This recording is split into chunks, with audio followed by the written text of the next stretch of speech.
We are back live for another day of the Meseeks Mobile Mayhem Qualifiers event.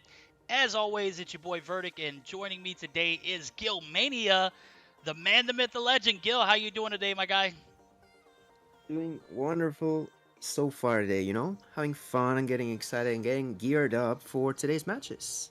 Should be some exciting ones. I know you got to be exhausted after I put you through the torture of having to cast that entire Battle Royale event, as I felt like I needed to play in one of these events in order to feel, how it feels to be one of those players. So I felt good. Felt good.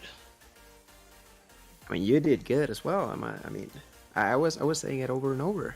Yeah, Teams had to be ready for you. I mean, hey, dude, I'm just waiting for my opportunity to sign that pro contract, bro. So, when that day comes, I'll kick casting to the side. But until then, y'all continue to see me cast, and I'm not gonna be waiting. So, nonetheless, we're gonna have 5 great matchups today. We're gonna start off with Hell Esports, Community Esports, Operation 34, Carnage Gaming, third matchup, Tragik taking on Mafia X, X Esports taking on Shreddit.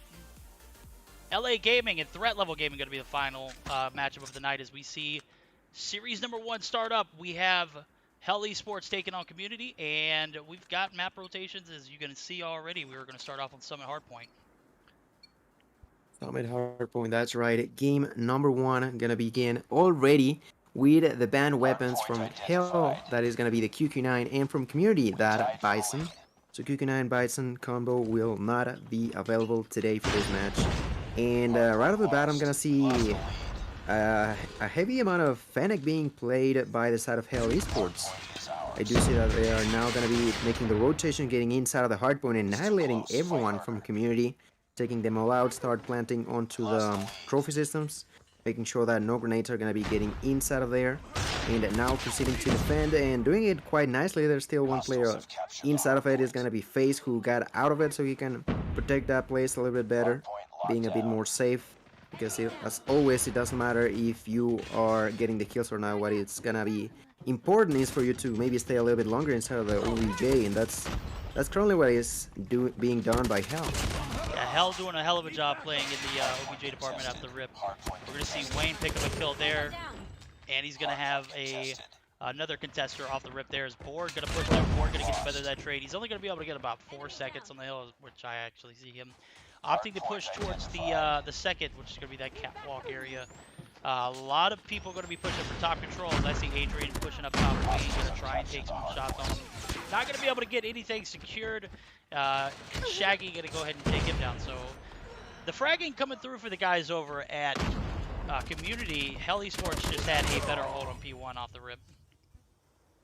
Yeah, that P1 was really in favor of Hell, but as we notice right now, the team of Community is also getting the kills for themselves. I see Board with 5, Shag with 5, Slightly with 4. Slightly gonna be using this DRH, and from the top gonna get a kill for himself.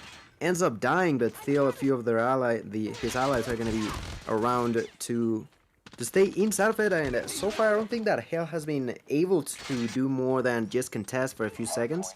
Now, as I see 3 players getting inside, they're gonna get a single point for them, and immediately getting taken back by Community, who is now being the one not allowing their opponents to get inside. Yep, decent hold for the guys over at Community, as they do have a phenomenal P2 transition. We're going to see spawns actually held by the boys over at Community as well for the third point rather, as they had a great second point, not so great first point. Quite all right. This first two are kind of like wide open. Like anybody can get in there as long as you're winning your gunfights.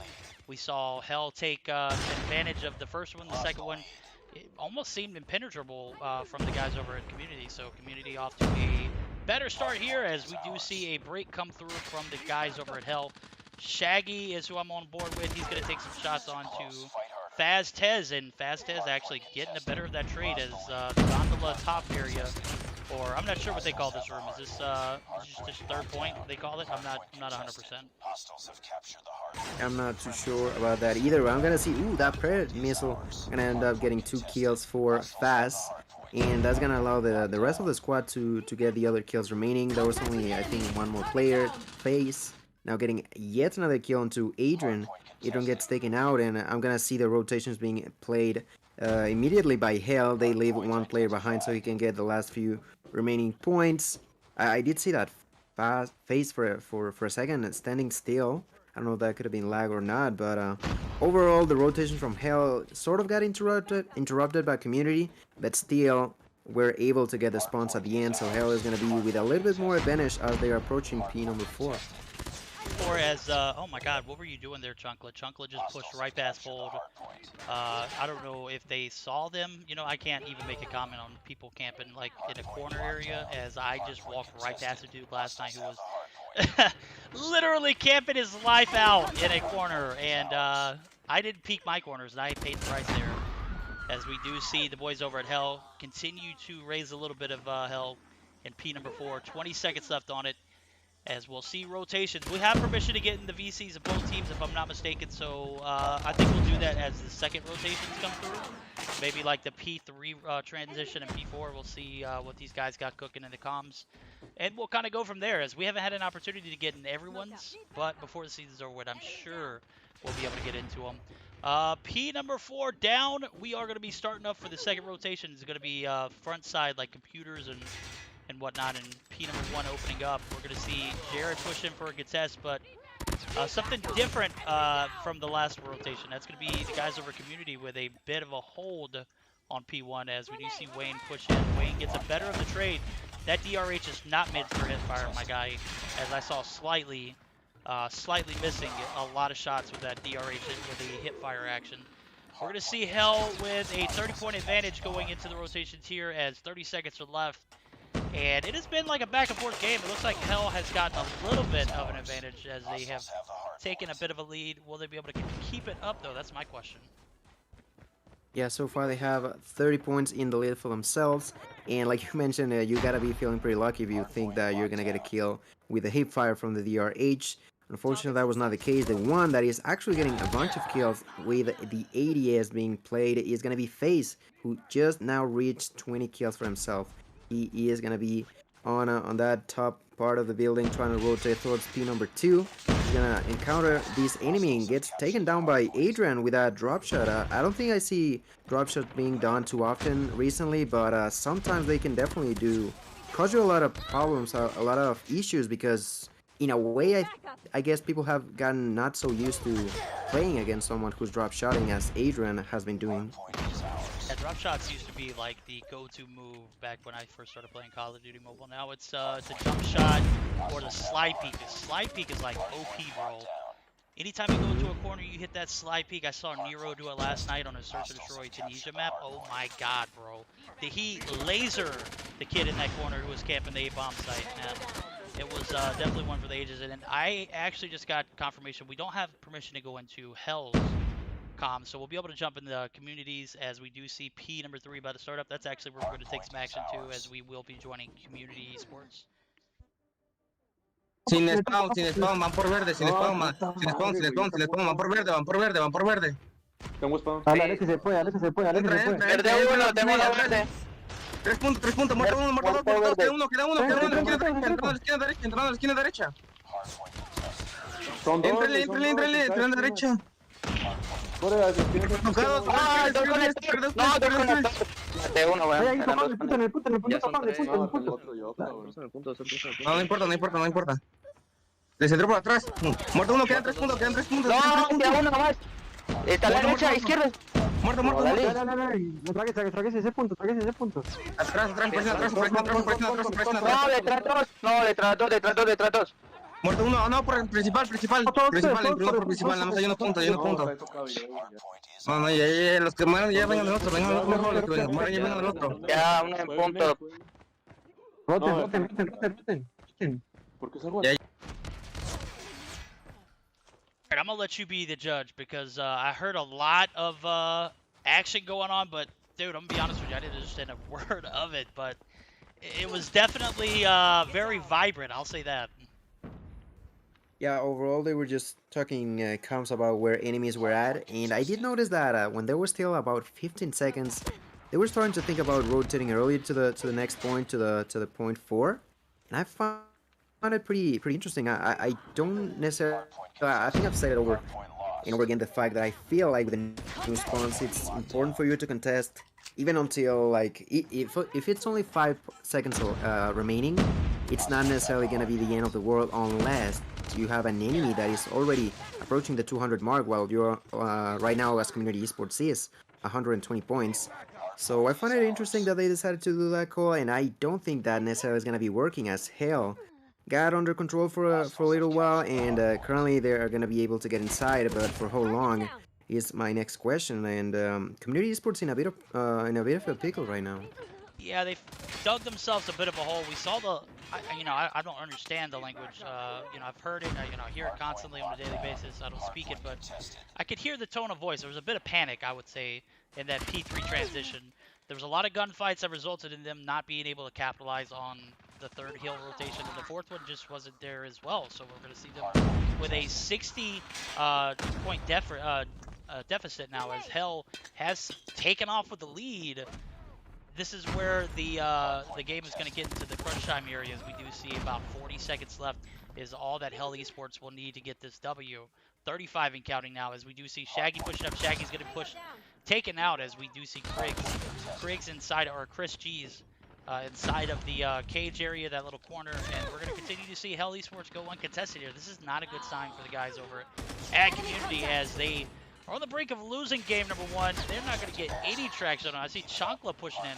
Chankla going to be taken out. When you go 1 by 1 like that, it's just not going to be a good experience. So Hell Esports playing this hard point very well, as we do see, oh my, Wayne popping off with a 2-piece inside the hill.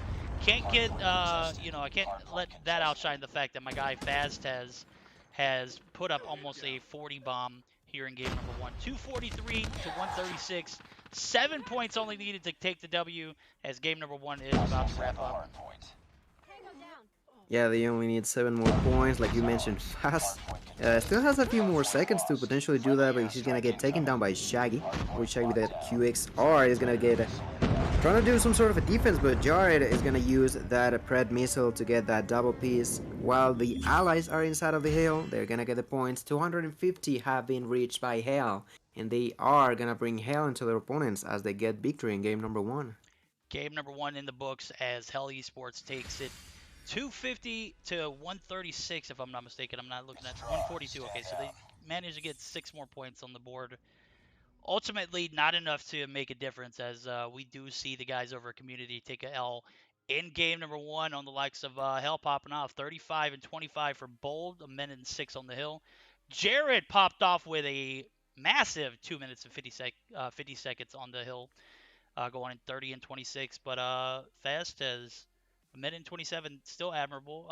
37 and 27, definitely going to be your top fragger, and a good combination of OBJ to go along with it. So game number 1 in the books. We're just waiting for screenshots to come through. And overall, dude, what do you think? What do you have for this matchup so far? I mean, my biggest issue, I don't know if you're still on the leaderboard, but slightly 3 seconds inside of the hill. I don't think I've seen a time that low in probably months, I would say. That's quite crazy to me to see right now. That is. He did get the kills, ended up neutral, but 3 seconds? Really? Yeah, there's no excuse for only 3 seconds. He said he only wanted to get in the hill for a slight amount of time, and his name is very fitting. Yeah, very fitting indeed, but I feel like that could have been, I mean, we don't know if that would be the key factor.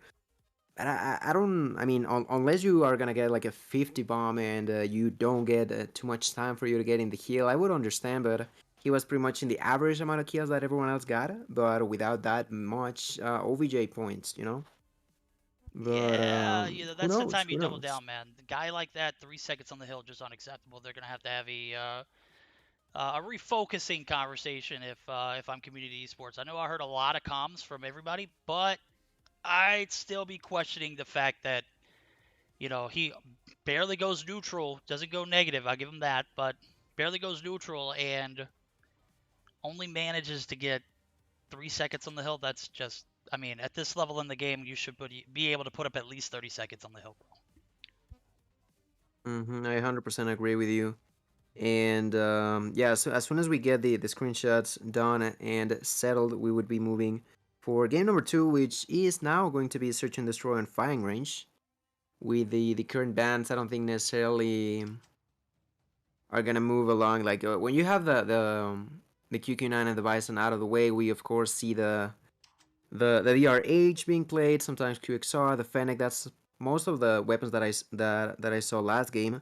But of course, now for S&D that sniper is gonna be available, and that could be a huge factor. Who knows? Maybe that could be the player, the weapon specifically that could bring an early lead in the rounds for community. Because right now, they like I didn't completely like the way that it was played out for them.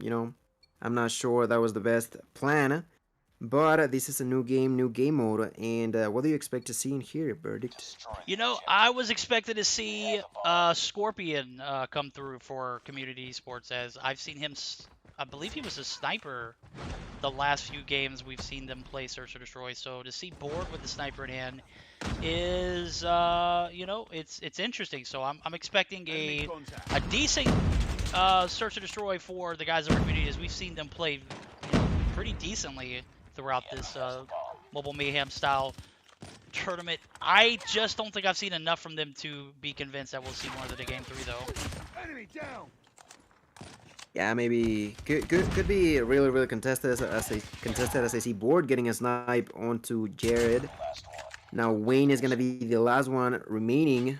Wayne with a sniper, Adrian with his HBK. Let's see who's gonna end up with victory, as Adrian also has the bomb, but in a pretty tough situation, as Wayne already knows the general location he might be.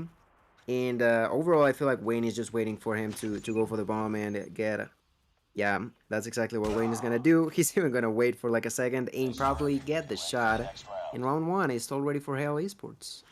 Yeah, you know what? I'm gonna be honest with you, bro. I knew the fact that he threw that smoke out there indicated that he had no idea where Wayne was, and Wayne played that super well, played it patiently, did not try to overextend, waited for that bomb plan to go down, and you couldn't ask for anything better there, as we do see round number 1 go to Hell Esports. They are with an early advantage here going into the second round. Still plenty of Search and Destroy left to be played. That literally came down to a 1v1 that could have gone either way, so I gotta commend Community Esports for their efforts there. So we're gonna see round number 2 start up, and slightly gonna be inside this jungle building. We're gonna see, was that Board gonna be rotating back? Oh no, that's not Board, that was Shaggy. Shaggy is opting to snipe here, as we do see the trophy system get picked off. We're gonna see some armory action. I don't think he saw him, dude. How did you not see him? They are definitely missing out on some opportunities without Scorpion in the game. My opinion only. Yeah, I think I would have to agree with you. We definitely have seen Scorpion get quite a few shots that are not necessarily easy to land. And as we are looking right now, Shaggy is going to get taken down by none other than Wayne. The opposing sniper has got the kill. Chancla is going to be able to get a double kill, but ultimately gets taken down by Bold. They are now going to be defusing, and that is 2-0. Round 1 was pretty contested, but I feel like that deficit of someone like Scorpio, it's in a way hurting the team right now. It is, dude, and we've seen the combo of Scorpion and Shaggy in multiple games. They popped off. I think they both put up almost double-digit numbers in Search and Destroy games. So I don't know what the situation is with Scorpion, if he's even with the team. To be honest, I haven't really kept up. But if anybody out there knows, let me know. And anybody asking for a bracket, there's not a bracket. We've actually got an updated standings card, as this is a Mobile Mayhem qualifier event. That the winners of this qualifier event, I think it's the top 2 teams, move on to get an opportunity to play in the Mobile Mayhem Summer 21 League. So we're going to see Shaggy slightly in a 2v4 scenario. Wayne going to be peeking inside of this armory building. We get slightly picking up a big frag inside of trailer with 45 seconds left to go. They've got the bomb in hand. I am expecting to see a bit of movement here, as Wayne has been sounded off. Wayne is going to be on the outside of the barrels there. How did my guy slightly not hear that? Dude's playing on his game's audio. Yeah. Oh my god. I have no clue how he didn't realize. There's gonna be a lot of shots being missed. Shaggy just gets out of trailer and is like, I'm done. He gets the shot, gets the kill, but pretty questionable the fact that That shot was what, like less than a meter away from him, and he just couldn't realize that someone was shooting at him. But ultimately, not much of a problem as Shaggy was there to help him get that kill. Yep, that was very unfortunate for Wayne, as Wayne pushed in a little too aggressively in a 1v2 scenarios. Got the sniper, got the hit. Got a little too over anxious, I have to say. He's got 6 kills. Oh my, Wayne taking down Chancla. Oh my mom would not be happy, man. Yeah, What is she gonna throw at me now, bro? What is she? Chancla's down. We can't. I'm kidding. Yeah, with that the way, like the time to react to that was pretty crazy. But now Board is gonna pay with the same coin as he got the 2 kills. Now getting the kill onto Craig's, leaving only Jared alive. Jared now in the middle of a 1v2, not able to get a single kill. He got them both extremely low, but unable to get a kill overall. And that's the second round in a row for Community Esports, who for a second were like lagging behind, but now they have found their way through it.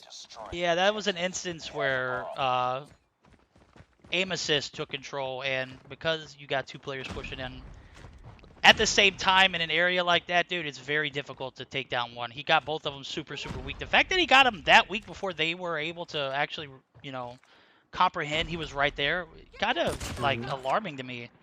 Wayne goes down early as Board takes down takes 1 shot and 1 kill with the Locust, man. Board showing us why he should be, or Bold, I'm sorry, Board. Good God, man, I'm looking at Bold on Hell side.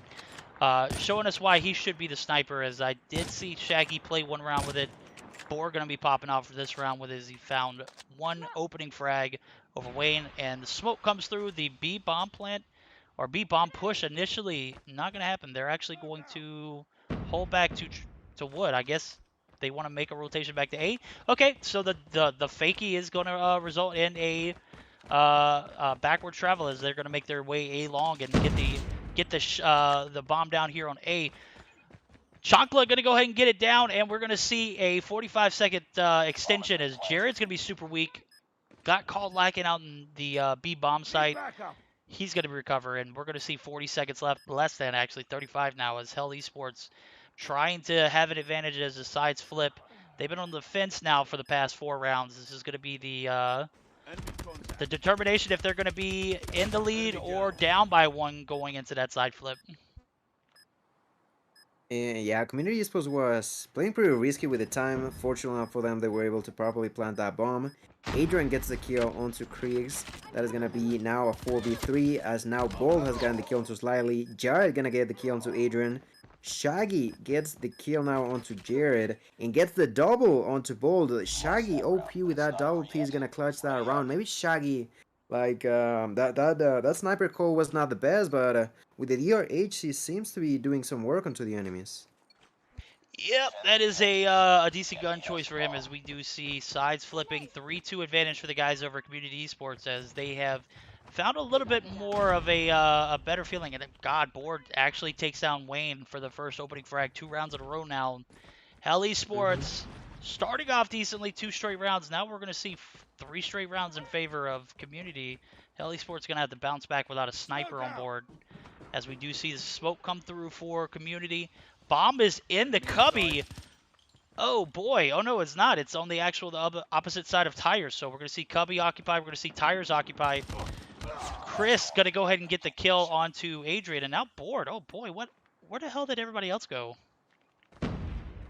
Yeah, like I don't know where everyone from Community just got taken out. This is all of a sudden a 1v4. Board with the sniper tries to make sure that there's no one around, but in a place like that you can't always be 100% sure.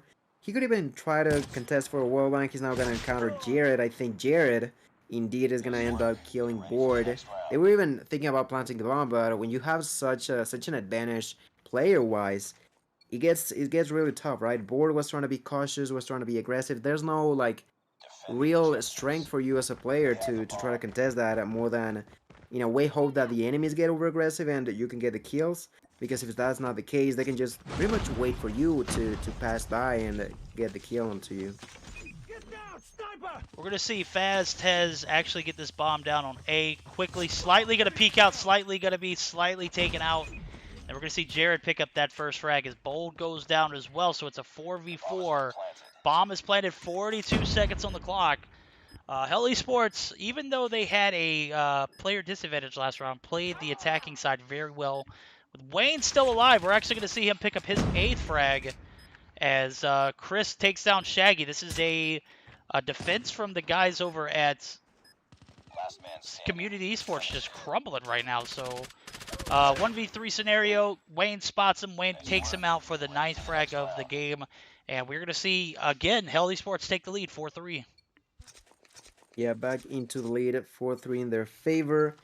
And those 3 rounds were pretty problematic, but as they are now onto the attacking side, we're going to see that they have been able to, once again, get a few more kills for themselves. Actually, Wayne, like you mentioned, now onto double digits as he gets the snipe onto Adrian. He's going to be getting the 2nd kill onto board. I feel like Wayne has been so crucial. Like, if he gets taken down early, they struggle. They don't necessarily lose the round, but they definitely struggle. And as of right now, Wayne with those 2 kills, Jared getting that kill, leaving only Shaggy on his own in a 1v4. Shaggy just going left and right outside the trailer, gonna get taken down by Kriegs. And that is 5-3. Hells 1 round away from taking not only the game, but also the match against Community. Yep, they have played super well. Hell Esports takes the first game with a bit of ease. The second one is looking to be not troublesome. Oh my god, Board, you cannot expose yourself. This is 2nd round in a row that Board has been violated by Wayne. Wayne getting, you know, the lesser end of the stick early on. Now finally getting some revenge. 5-3 scenario, and it's a 3-2 game as we have 3 players alive as Chocolate takes down 1. Jared going to go ahead and get that bomb planted at A. Wayne's going to go down. That's not going to be a good sign as it is now an even matchup. 2v2. 1 player going in trailer. Jared going to go ahead and follow it. Hell Esports gets that A bomb plant down. Wayne goes down. And we're going to see some transitions here for the boys over at Community Esports as Jared going to be on the inside of this trailer. He spots Chocolate jumping up, but it is a it was a setup, bro. Chocolate jumping up was just a distraction for my guy Shaggy to slide right in and get that bomb, or to get that kill, and ultimately getting that bomb defused. So we're going to see another round here as Hell Esports still on match point, can very much so clutch it here. Gonna have to see if they play this round a little better. That was just great to see, you know. Chankla being a distraction while his ally got the kill. While he got the kill, he also was able to capitalize on the other enemy also being distracted and ultimately closing that round. They know they cannot make any mistakes, and in that play specifically, that was played out perfectly, you know. Both of them ended up getting a kill by just distracting one another with the only presence by just walking around making some noise. And now as this yet again Wayne, this time is not gonna be Bored, it's gonna be Slide, but getting that first blood that gets a bit of a lead for Hell. Now let's see if they can actually proceed to close that round. That's been now one where they just couldn't figure out a way to properly plant the bomb. I'm gonna see that Jerry is the one carrying it, and alongside with the allies, pretty safely in my opinion, are gonna be able to plant that bomb over an A. And now it's gonna be the turn. The turn being in the side of Community. Board is still alive with a sniper. Shaggy gonna get the first blood for the team onto Bold. Board is gonna be in the middle of a 1v2 and gets taken down by Jared. That's gonna be really painful for them. But Chankla and Adrian get a kill for themselves too. There's only 25 seconds remaining. Adrian gonna get another kill. Chankla does as well. Proceeds to defuse the bomb. Hell had the advantage. They had a match point 2 rounds in a row, but they both of them have not been able to capitalize. Community Esports gets the 2, ties this game. Now we're in round number 11. It's do or die for Community. Community indeed on the brink of an elimination here in a 2-0 fashion of this best of 3. They are going to go out without a fight, though, as I saw them battle back 2 straight rounds in a row. They've been on match point, or match ending point now for 2 rounds, and Hell Esports not being able to clutch it up could be a sign, but you know what? I can never discount these guys over at Hell, as we do see Wayne still alive, which is a good sign. We got 2 players in jungle for the guys over community, and we're going to see Slightly actually get spotted and blasted. He gets a few shots on Wayne, but Wayne, obviously with that DLQ or that Locust, getting the better of that trade as he takes down one. We're going to have one player inside. Is that Shaggy in top of the tower? He is spotted too. Yes. This is tough, dude. 2v5 scenario. Bull going to be spotted outside of the trailer area. Wayne going to get shots taken on. Wayne's going to go down. It's a Oh my God, 1v3. Shaggy. Oh my. If this 1v5 scenario goes off, I will be so inclined to call Shaggy the GOAT. Yeah, without a doubt, right? He already got 2 kills. He was even spotted. And he still figured out a way to not get taken out. He's gonna get now the kill onto Fast. That is gonna turn that 1v5 in now a 1v2. He's gonna encounter Crix. He gets the 4th one. He's about to get the ace and the game. I don't know if he can do it. Jared is gonna be defending that That's side, tough, but there's dude. not enough time. That is there's so not tough. enough time. GG, Oh my Shaggy. God. Well played, bro. Super Well close. played.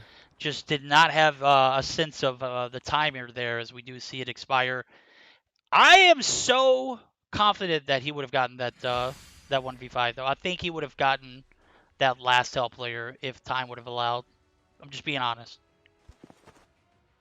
Yeah, it's you can only wonder, like, what if a teammate of yours could have gotten that kill prior to them dying, you know?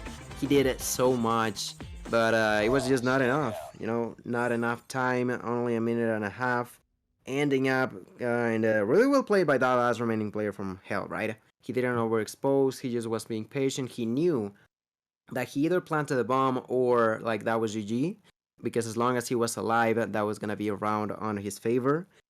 And that's exactly how that was played. And I want to point out both Wayne and Shaggy. You know, Shaggy, of course, we saw it. He was killing it. 13 kills, only dying 6 times. Wayne also, like, 14 kills and only dying 7. They both tried their best, and they both had players in their own teams that were not doing the greatest. We're going to see right there, Bold and Slightly only getting 3 kills each. Yep, slightly. One of those players who struggled in the hard point. No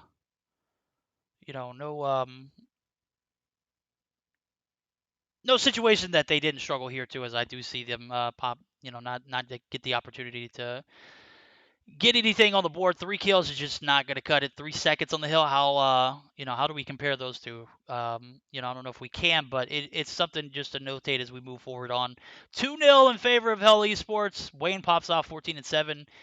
As long as he didn't get the first blood on him, he was good to go, as we did see him get in the double digits pretty much carry as Jared gets into double digits as well. I'm sure his points were from either defusing or planting. So we'll get geared up for the next series of the day. First one already down and done. Hell Esports takes the series 2-0 as we are going to get geared up for the next matchup was going to be Operation 34 and Carnage Gaming. That should be super interesting.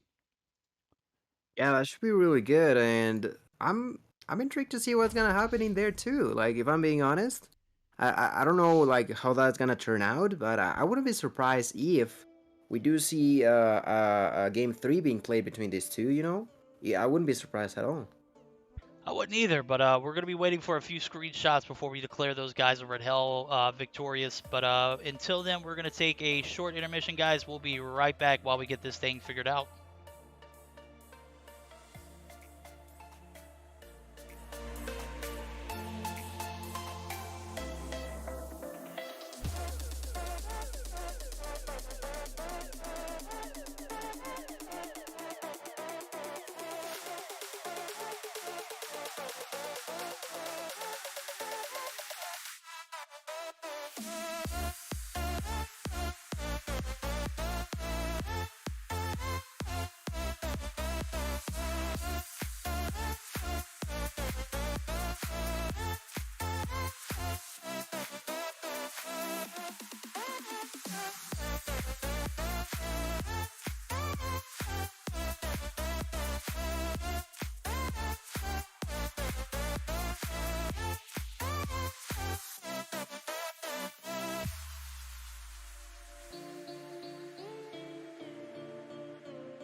Alrighty, guys, we actually just got word that we will be replaying game number 2 as both teams had screenshot violations.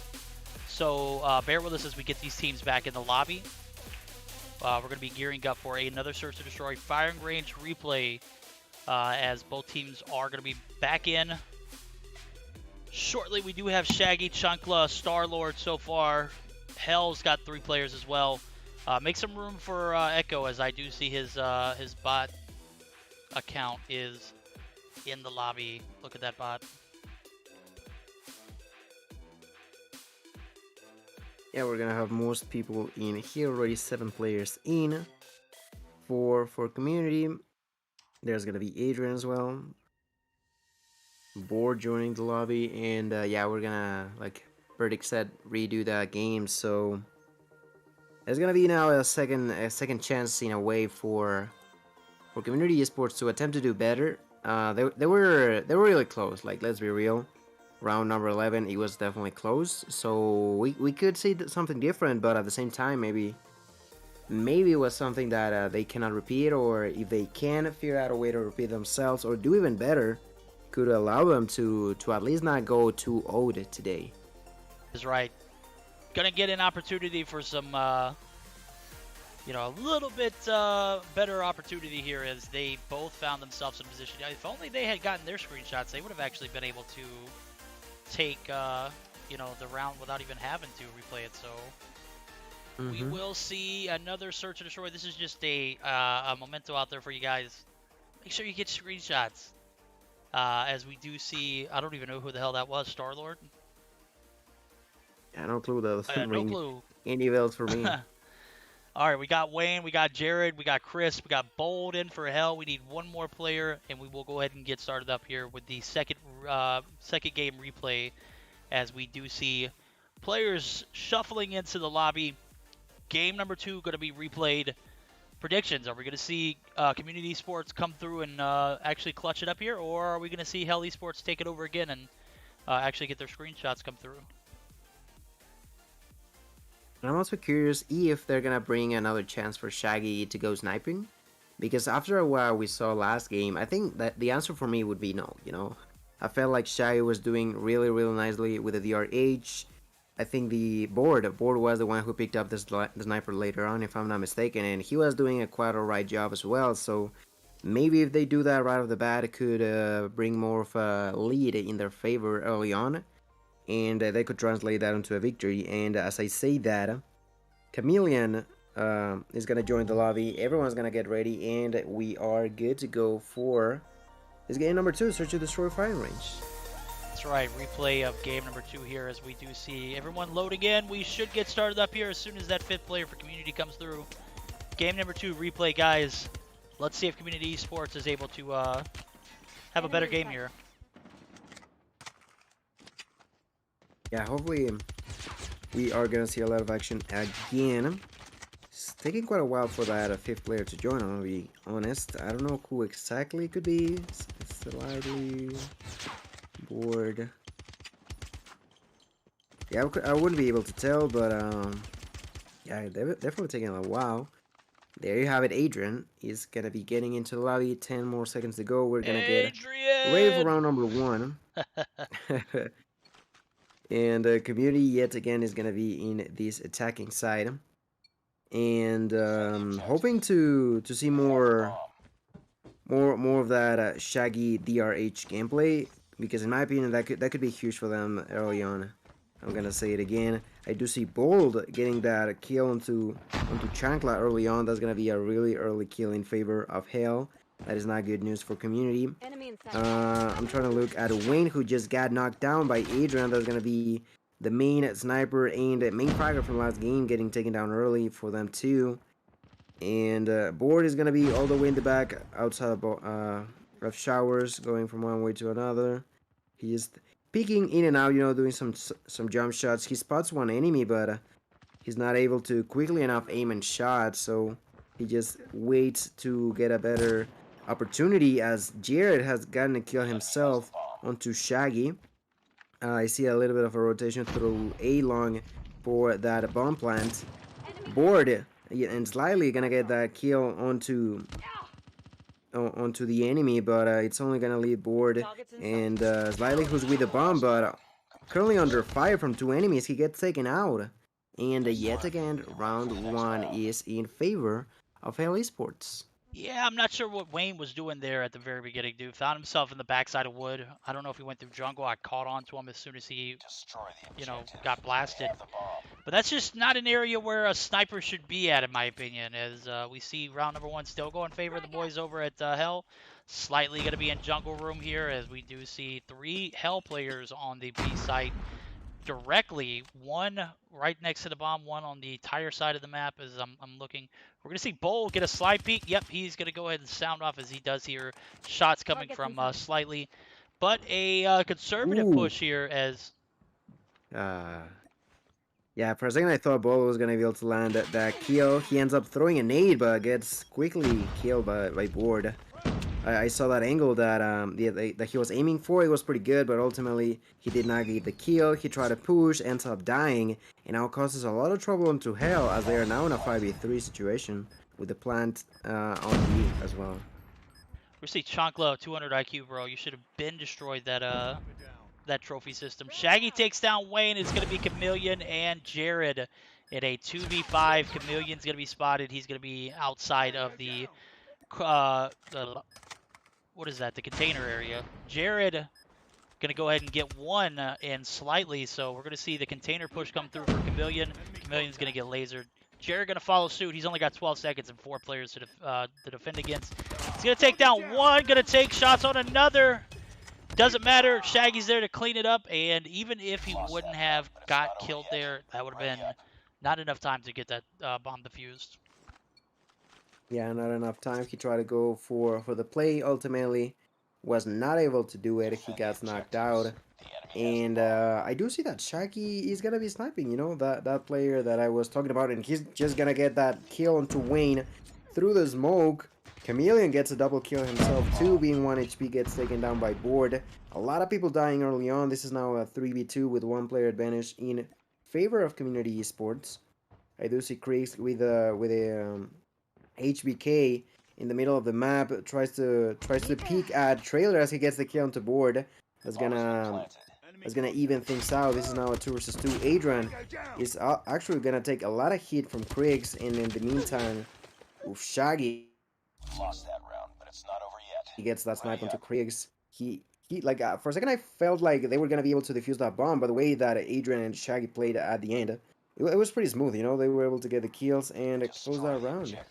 Much better search and destroy thus far from the guys over Community Esports. If they're able to get at least 3, as they did last, they'll have a opportunity to defend. And we'll go ahead and say their last game, the defense was just not good off the start. They did manage to, fight for their life and fight for a few more rounds. So hopefully we'll see if they can determine or see if they can figure out a better defense strategy here in a replay of game number 2, as we do see Chankla and Adrian actually in a 2v4 scenario.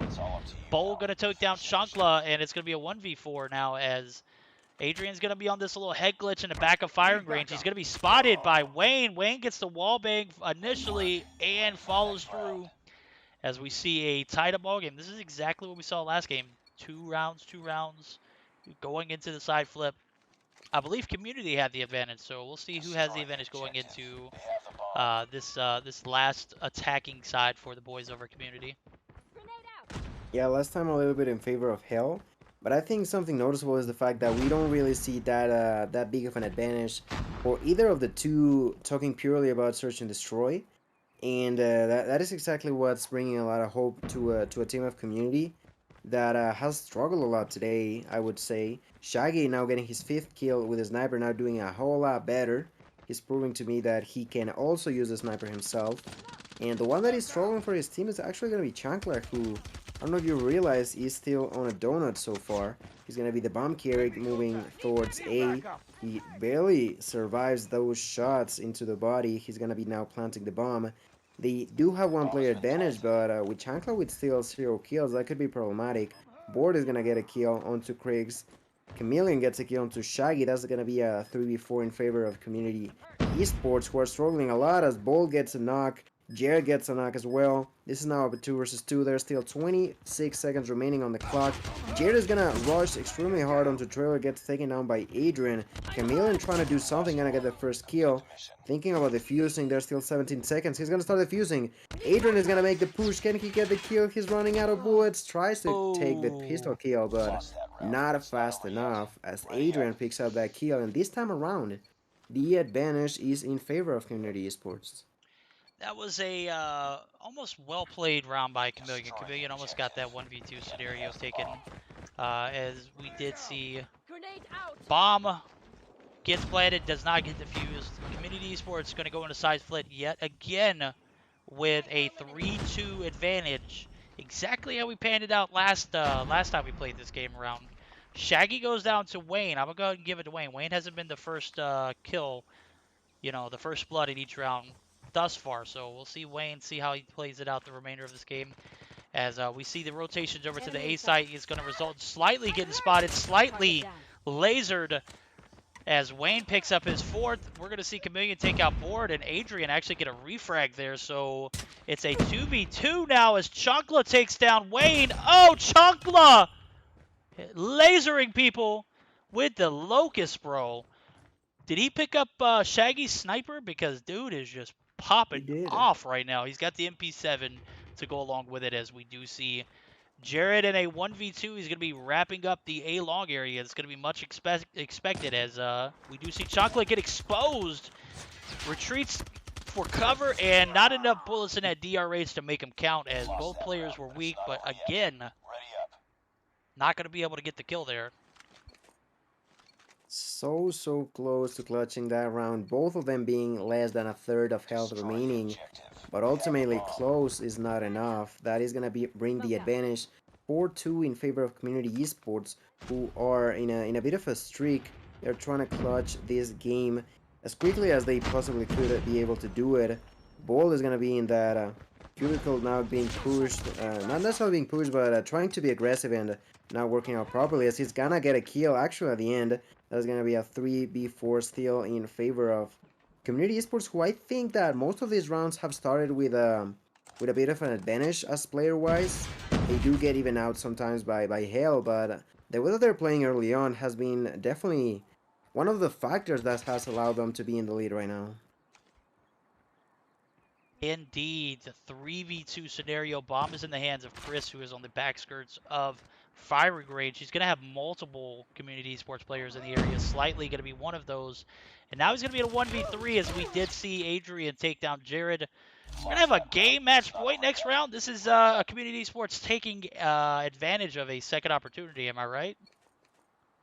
You are absolutely right, and almost feels like Chameleon was able to do a lot of work, but the one player that has not been able to be as important as he was last game, Wayne, currently under 4 kills with that Locust, yet again playing with that sniper role, but not doing the same job he did previously. Bold is gonna get a kill and proceeds to plant the bomb onto the A side of the map.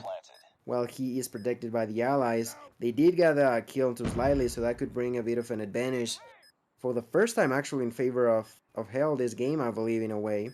As Creeks and Jared get a few kills, Shaggy gonna get pushed over by Bold. He gets taken out as well. Now Adrian in the middle of a 1v5. I was talking about early advantages from the side of Community Esports, but this time around, that's gonna be a complete advantage of Hell, as Wayne just got that wallbang onto Adrian and are able to stay alive for one more round, but they're under a lot of pressure. 5-3 in favor of Community right now. Defend the objective. They have the bomb. A lot of pressure indeed, as we have been on match point for the second round here. Shaggy going to go ahead and get the open blood, as we do see Bold go down. First blood goes to Shaggy this round, as we do see Community Esports with a much more rounded strategy in the defense now. As Shaggy takes down Wayne. Shaggy. Wayne peeking that little 10 area. Jared takes out Adrian, as Adrian takes down Chameleon.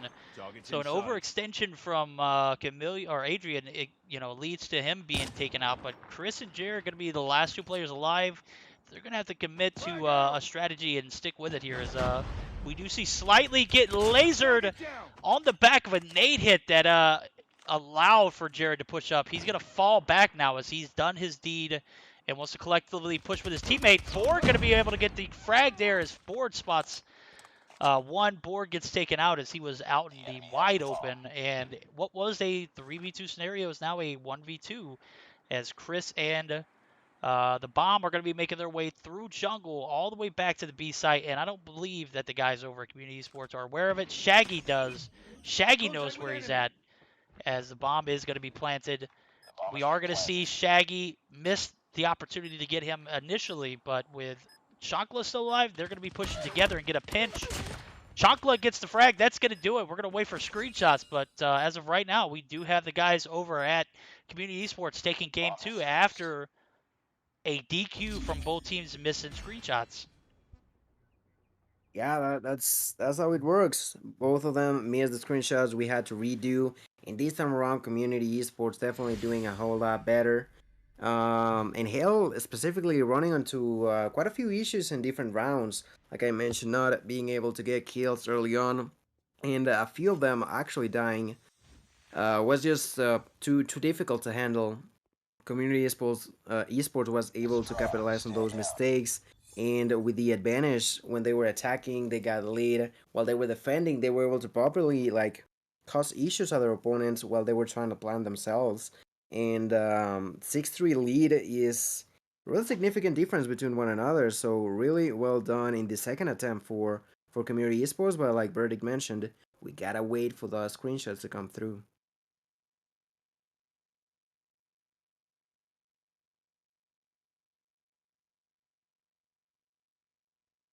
And I All right, think we guys. Yep, could. we are good. As I'm taking a look at it, sorry, I was trying to type a message out before I started back talking. Do we need to get those screenshots in, as we do see the boys over at Community Sports take second opportunity a little better than they did the first time around, as they take the series 6-3. This is actually a lot a lot better from the guys over Community, as they saw round 11 last game that did not go in their favor. So we are going to get geared up for a game number 3, pending the screenshots from both teams, as we are going to get ready for what map do we see?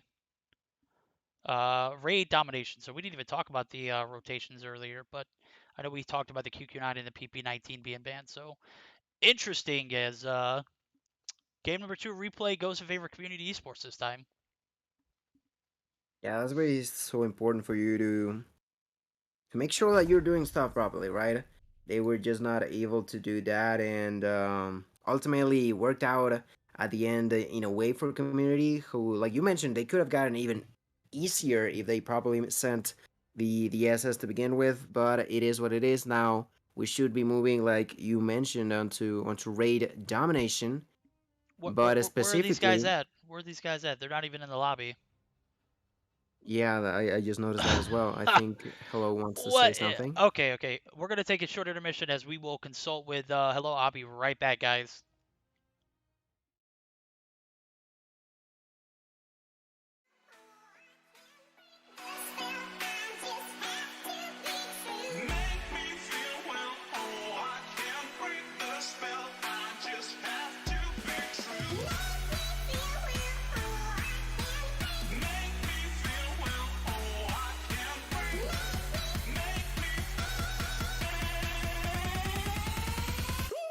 Black and white.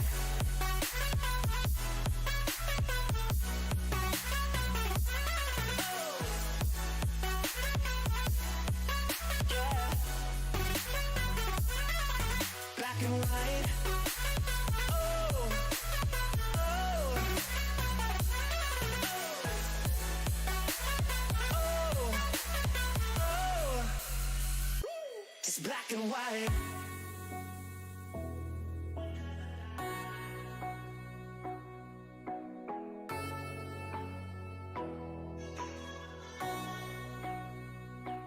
Black and white.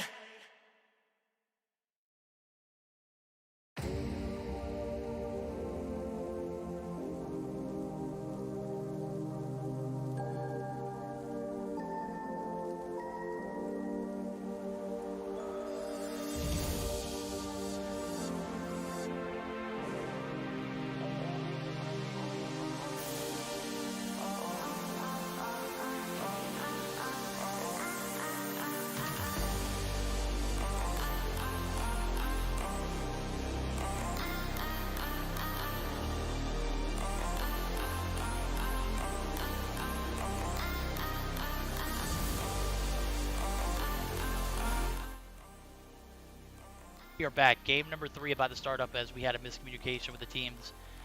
We are going to see the Domination Raid start off here as we're going to get geared up for game number 3. Go ahead and let's fire that bad boy up. Shaggy, ready your ass up.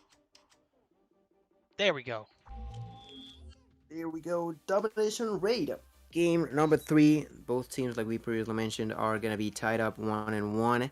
And that already means that at least they're going to be able to scrap a few points, right? Like, even if you lose, you are going to be able to get a few points, sorry, for the leaderboard. But of course, they're not going to be willing to just let that be, right? They're not going to be just aiming for the 5 goals, 5 points. They're going to be going for the victory overall. And as everyone joins the lobby, we're going to be starting for the battle of this best of 3. What could have been a 2-0 for the boys over at Hell is going to be a 1-1 now as Community Esports takes game number 2 off of the back of a replay. So we'll see both perspectives here as we have access to both teams' VCs as well. We'll go ahead and join both of them in the second half as we get geared up here. Game number 3 starting up, Domination on Raid. Should be an interesting one. We're going to see if Community Esports takes their second opportunity for a chance at winning 15 points here. As we do see Scorpion make his way in the lobby. That's interesting, right? Yeah, finally we're going to get to see some action from Scorpion, who's currently using this DRH. He's going to be pushing from behind and getting that knock, but instantly getting killed himself. That's going to turn out to be a little bit of a push for Community towards B, but quickly getting stopped by the players from Hell who try to capitalize on those kills and get B. They were only able to get out the points from the enemies, but overall a really contested B area outside of this ring. Shaggy is gonna be pushing alongside with Adrian for the B flag. They're gonna be able to get it barely as Adrian and Shaggy both got taken out. Shaggy even dying to that grenade. But overall, really well done, and Scorpio already pulling his weight in here, like 5 kills so far, and doing an amazing job at the moment as he picks up 6 kills to Jared. There we go, 6 kills indeed, as we do see Scorpion popping off at the moment. He's going to be taken out, and the boys over at Community Esports with an early AB advantage is going to result in them having the lead as well. So we're going to see some action on the back laundry area as Board's going to take down one. Dom site for B is going to be right outside of this ring area. We're going to have 2 players on the outskirts of ring, which is interesting. So these guys don't have B control, but they're trying to get ring control, which, you know, I'm not sure what their strategy here is. Wayne's going to go ahead and push up and get one. And we're going to try and see the guys over at Hell Esports take this B site. Shaggy going to deny it initially, as we do see Chameleon and team. Oh my god, they're all stacking up on pillars. If you can't get B, you got to go for A, bro. That's always a great domination strategy. As we see Chameleon peek off of the B site 1 second, and that 1 second does actually come through in clutch for Jared. Jared actually solo caps it as the guys over at Hell have a better hold on this domination matchup. We're going to see the guys over at Community actually make their way to the C site. So it's going to be Adrian and potentially Shaggy. Yep, there are going to be some menaces inside of the spawns. Adrian going to pick up 1 kill. This could open the door for a C cap, as Chris actually spots one on the staircase of Zig. Is not going to initially get a kill here, and we're going to see one player. Oh my god, what was that going on there? C is half capped. I'm not sure what or who that was that rotated into red, but they just completely neglected the fact that the bomb or the dom site was about to be capped there. In a way, it's something that we didn't see Hell doing, and Community definitely try to capitalize on those mistakes that were not done, but ultimately it didn't work out. They were super close to capturing C, but that was not the case. And like you mentioned, pretty interesting to see that Hell decided to opt for that strategy to overall gain control of a ring and then try to move towards B. And that did work out at the end, but overall, like you mentioned, it's quite a weird strategy that you don't see too often. Most of the time you're gonna see teams try to switch between A and C, and once they get control of both, translate that onto a B cap. That is not what they had in mind. It worked for a second, but now B is now under control for Community yet again. as they were able to recap that flag. Shaggy in nearly all of the time I've seen Shaggy being in the middle of the map, either by being a distraction or just pushing the enemies out of the flags area. And that's been pretty huge, as I see them now getting a few shots. Wayne is gonna be getting a kill himself, but overall I feel like the way that Shaggy has been playing this game specifically has been really helpful, and even more so given the fact that, for example, Chancla is yet again underperforming again. I don't know what might be going on with Chancla today. I don't know either, bro. Chancla just not having that force that we usually see Chanclas have force with, as Hell Esports probably not playing their best game, but still hanging in there, as we do see the boys over at Community Esports fragging out. That's going to be Shaggy, Board, and Scorpion. They're going to be carrying Chancla. Adrian trying to get in the mix too, so we'll actually jump into the comms over at Hell Esports first, and we'll give the guys over at Community an opportunity to sound off. Enemy has Alpha. Enemy has C. No. Mató uno en zigzag. Un moto bien tocado, güey, en el headlich. No sé cómo no No, murió, estoy poniendo güey. Está en En headlich la todavía, güey. amarillo 2. No, que hay uno en A, güey. What the fuck? En A, güey. Ven. Está en jungla, güey. Está en jungla. No, güey, no en raid. Cabrón. Uno en zigzag, uno zigzag. Dos zigzag. Oh, tocado, güey. Los dejo un toque, bueno. Otro, cuidado. No Landry, no Landry. XrK.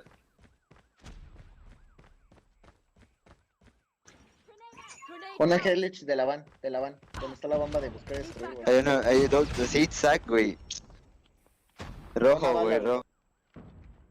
We heard probably better comms from the guys over Community in the hard point.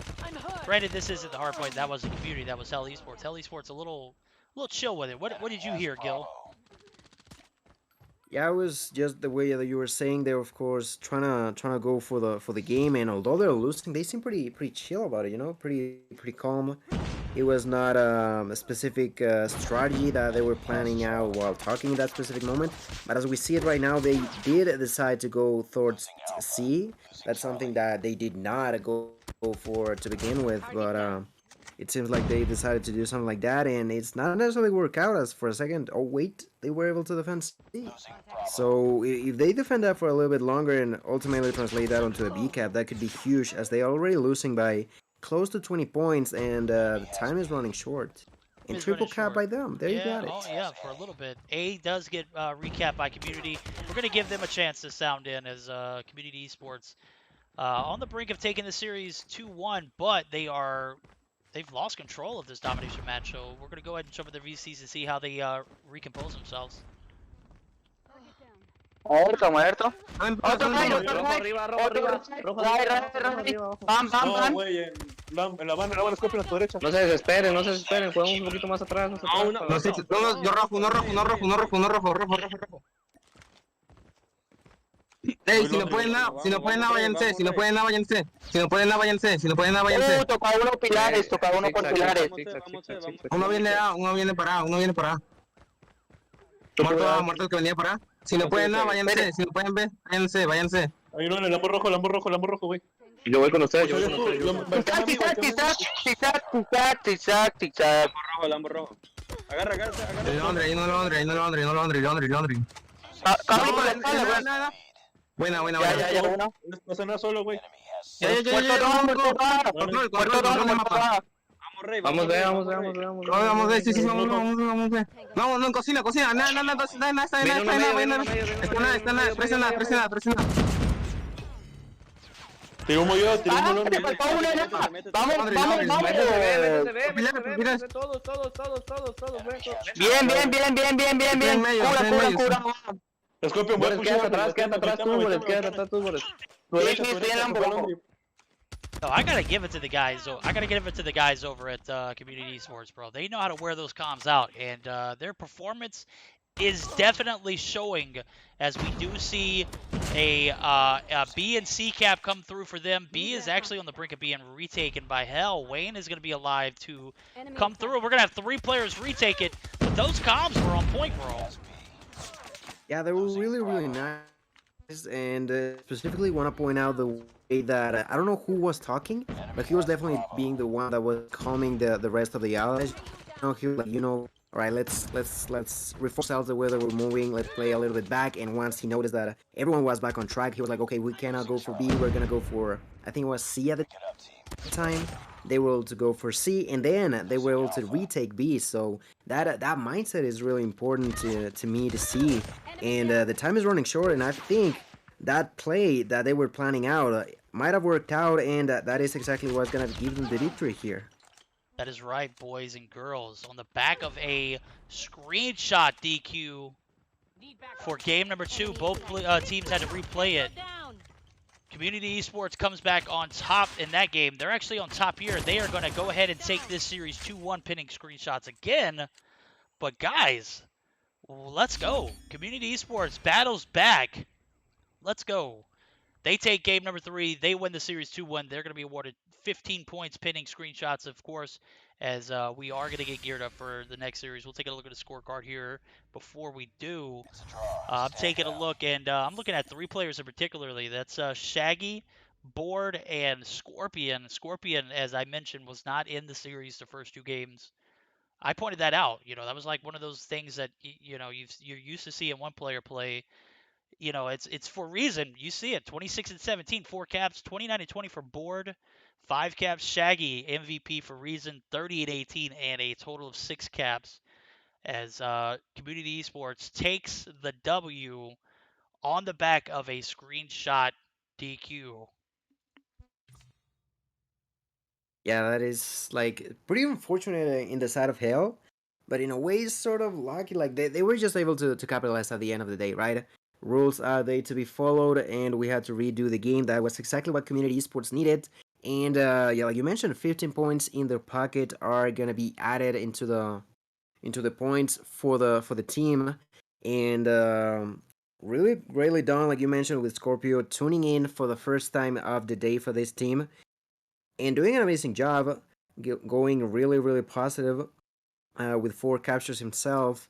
And there was someone in chat saying that those who were like calming the rest of the allies were both Board and Chancla. So although maybe Chancla didn't do the greatest performance-wise, being able to have that mindset to pull it through your allies can also be important in a way if you think about it, right? Yeah, that's definitely contributing. If you're able to, keep that count and know when you can make a move like that, that's huge. So he didn't maybe contribute in the gun skill area, but he definitely contributed. And that's what I'm talking about. Those comms were on point.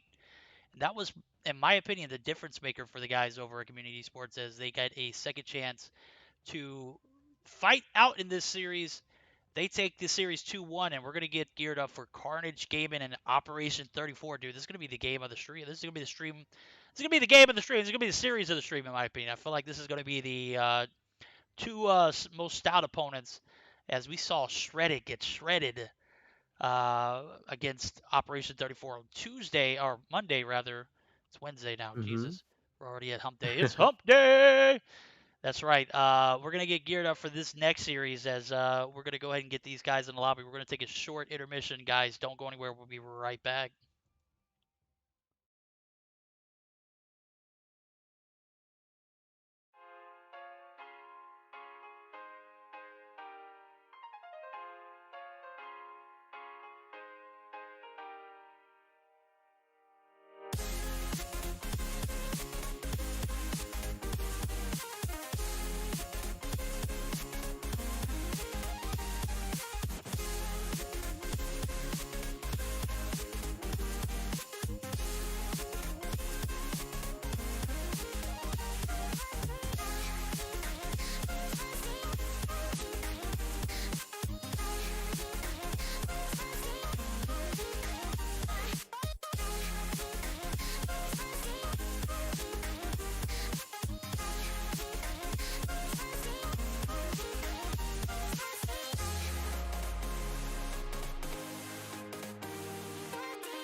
Invincible.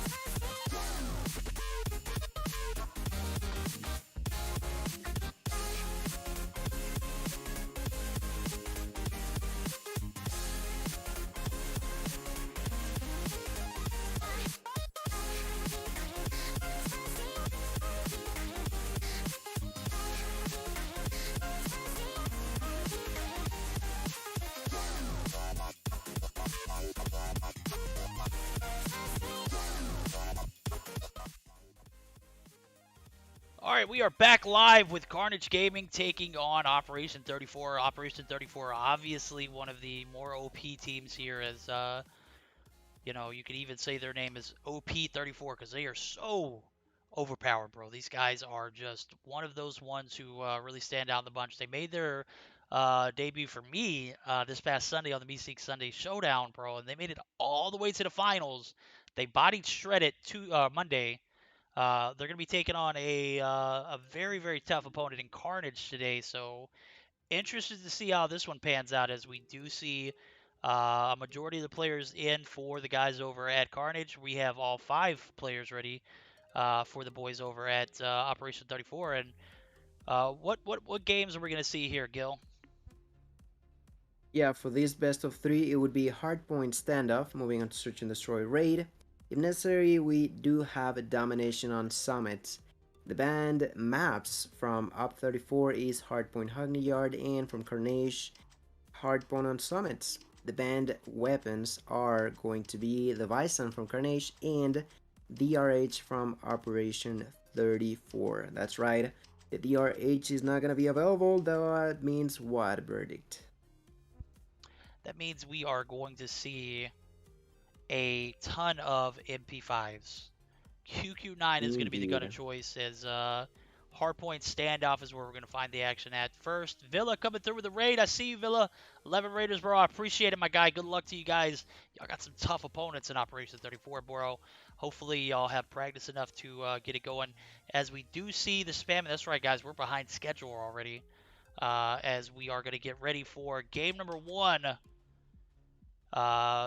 Yeah, go ahead and keep spamming. I don't care how toxic it looks, bro. Let's go ahead and get this game under roll. Let's go. Yeah, let's start this as quickly as possible. And like Verdict mentioned, that was exactly what I was talking about. The MP5 is open and is most likely going to be abused in here. Game number 1 now gearing up, as everyone has been getting ready. And on standoff specifically is going to be like, if the MP5 can be used in a variety of maps, and this one can be really, really important for hardpoint because of those areas that you encounter quite a lot of close range fights, maybe some meets as well. And we do know that the QQ9 can definitely shred enemies if used properly for those short distances. it's even a viable option from mid-range, as we do see 5 players from Operation 34 with it. We're going to see if all 5 would be alive. Oh, Villa, pop off with your badass. Picks up 2 and goes down, as we do see P1 opening up. We're going to have a lot of action in Grave, a.k.a. Courtyard, as the MP5 Fest is in full effect. 5v5, 10 MP5s, QQ9s in use, as Carnage and the boys over at OP34 gonna go ahead and rock it all out on the line. Who would have guessed? Nobody, right? And Yeah. Yeah, you're absolutely right. And talking about the score, it started out by being a little bit in favor of Up 34. But thanks to the help from specifically Shorty, he has been able to keep track of where to be in every single second inside of the hill that he was over there. Ends up dying, but overall stays long enough for his team to now be a little bit in the lead, as the rotations for Speed 2 have been already done by Up 34. And now we're going to be defending. Let's see for how long they can hold on strong. I see Muñoz right now pushing from the outside of it, getting a kill onto Murcia. Muñoz doing a really solid job already with 5 kills. Now going to be pushing onto the opponents, getting a kill onto Blasty, going onto the gas station. Instead of that room, he is going to end up dying to Shorty, but overall distracting about 4 players before dying is going to be really important for a team that is now getting beaten the lead yet again. we're gonna see OP34 with a 14-point advantage almost going into this second transition. 20 seconds left on the hill. They are gonna go ahead and regain as smoke comes through. Shorty's gonna be lasered coming into this warehouse area, and we are going to see transitions for P3 as Villa and Blasty going to go ahead and get the trophy down, make their way up to the top blue, and we're going to see that open up here in about 8 seconds or so as Munoz picks up 2 big kills. We're going to see the rotations come through on top blue as he gets the jump up. He's going to be lasered by Blasty. Blasty's going to be traded, and now an initial hold for the boys over at Carnage is going to be keeping the guys over at Operation 34 out. Oh, Munoz with a well-placed nade picks up 1. And now the retake comes through after only 15 seconds. Yeah, retake being done just like that. You know, it was barely a hold in their hands. Ultimately, just OP34 showing to us that it doesn't matter if they're early, it doesn't matter if they're a little bit late.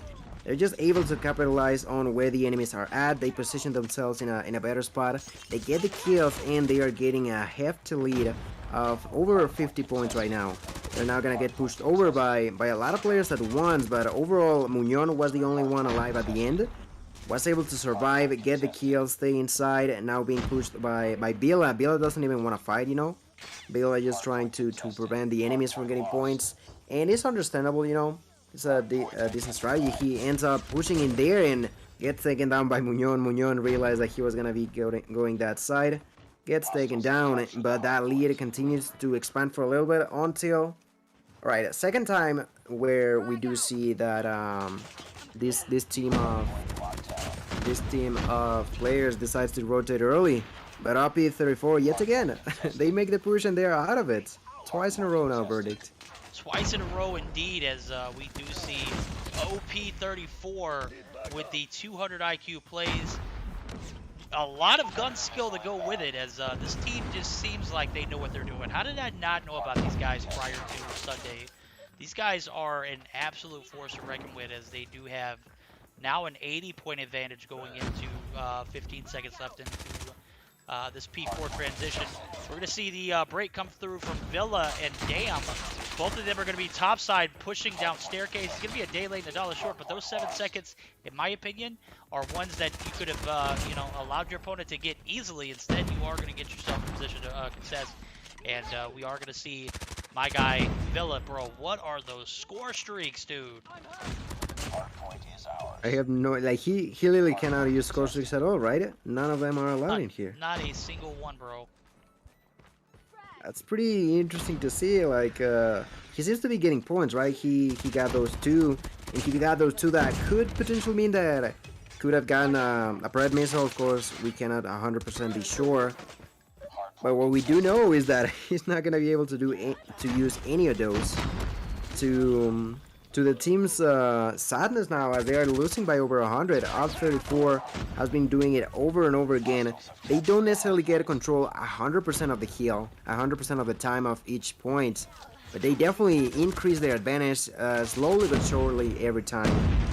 Muñoz there was trying to push inside. There's gonna be two players pushing again, that being Muñoz and Muñiz. They're gonna get inside, they're gonna push for their opponents, they're gonna get the kills.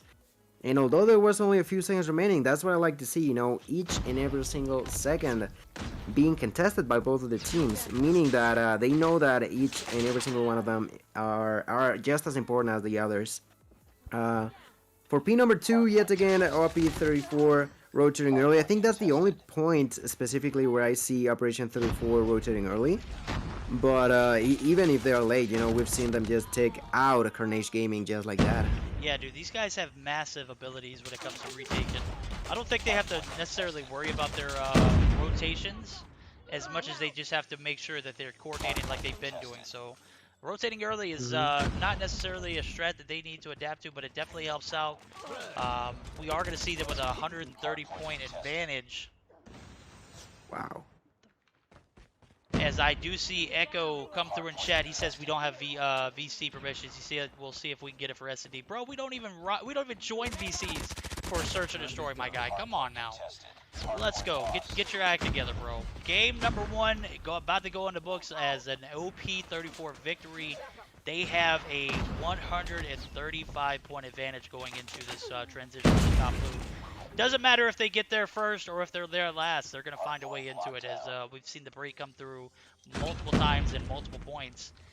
This is going to be one for the Operation 34 team to extend their lead and potentially secure the dub, as they're on the brink of winning game number 1. 35 points away. We're going to see a break come through potentially for the guys over at Carnage, as Shorty Stinks gets lasered, takes down one with them, and Predator missiles are going to come through. If I'm looking at the score streaks for Operation 34, dude, these guys came in prepared. All of them, with the exception of Munoz, has a cluster and a Predator missile, right? I gotta question what was the strategy behind the score streaks for the boys over at Carnage, as Mercia is the only one that has proper score streaks. Blasty does have it, and Shorty. So only 3 out of the 5. We got to get 5 out of 5 next time they play a respawn game. Yeah, next time indeed, because this one is over in favor of Op 34. They have been doing, in a classy matter, nearly a 200% lead, the 200 point lead.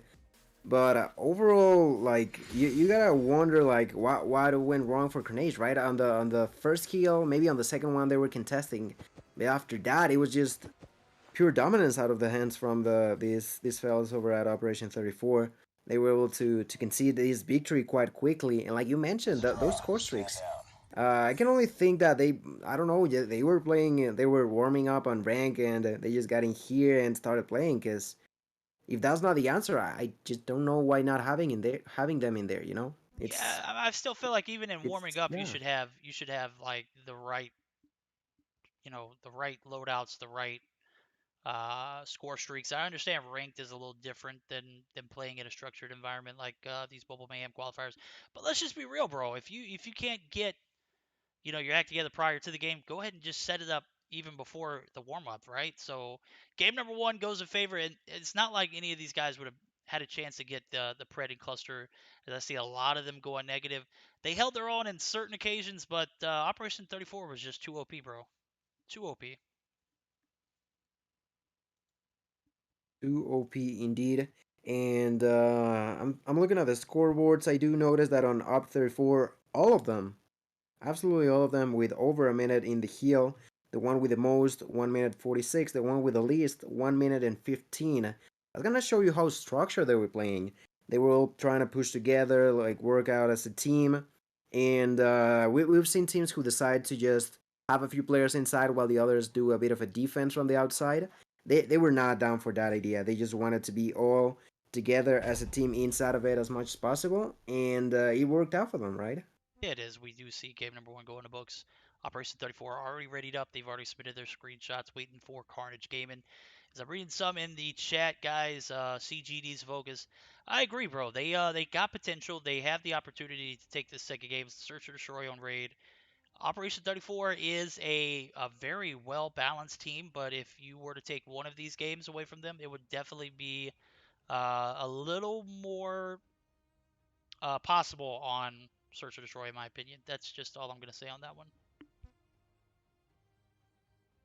Yeah, and now talking about search and destroy, I'm not quite sure if I remember who was the specific sniper for Up 34.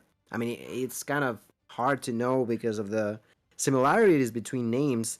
And I do, by the way, I wanted to point out we don't see Legacy anymore for Up 34, right? Did he change his name to one of these similar names? I can only wonder. Right now, I'm trying to figure out if we Moonies see is the one. IZ. He's a sniper for OP34, if I'm not mistaken. Okay. So Muniz is the one joining the fun of the of the nearly same names, huh? Okay, Exactly. okay. The Moon Boys. The Moon. I'm seeing Costi put in chat. When is Gilmania getting a face cam? Bro, facts. Peer pressure, peer We're gonna pressure. answer that.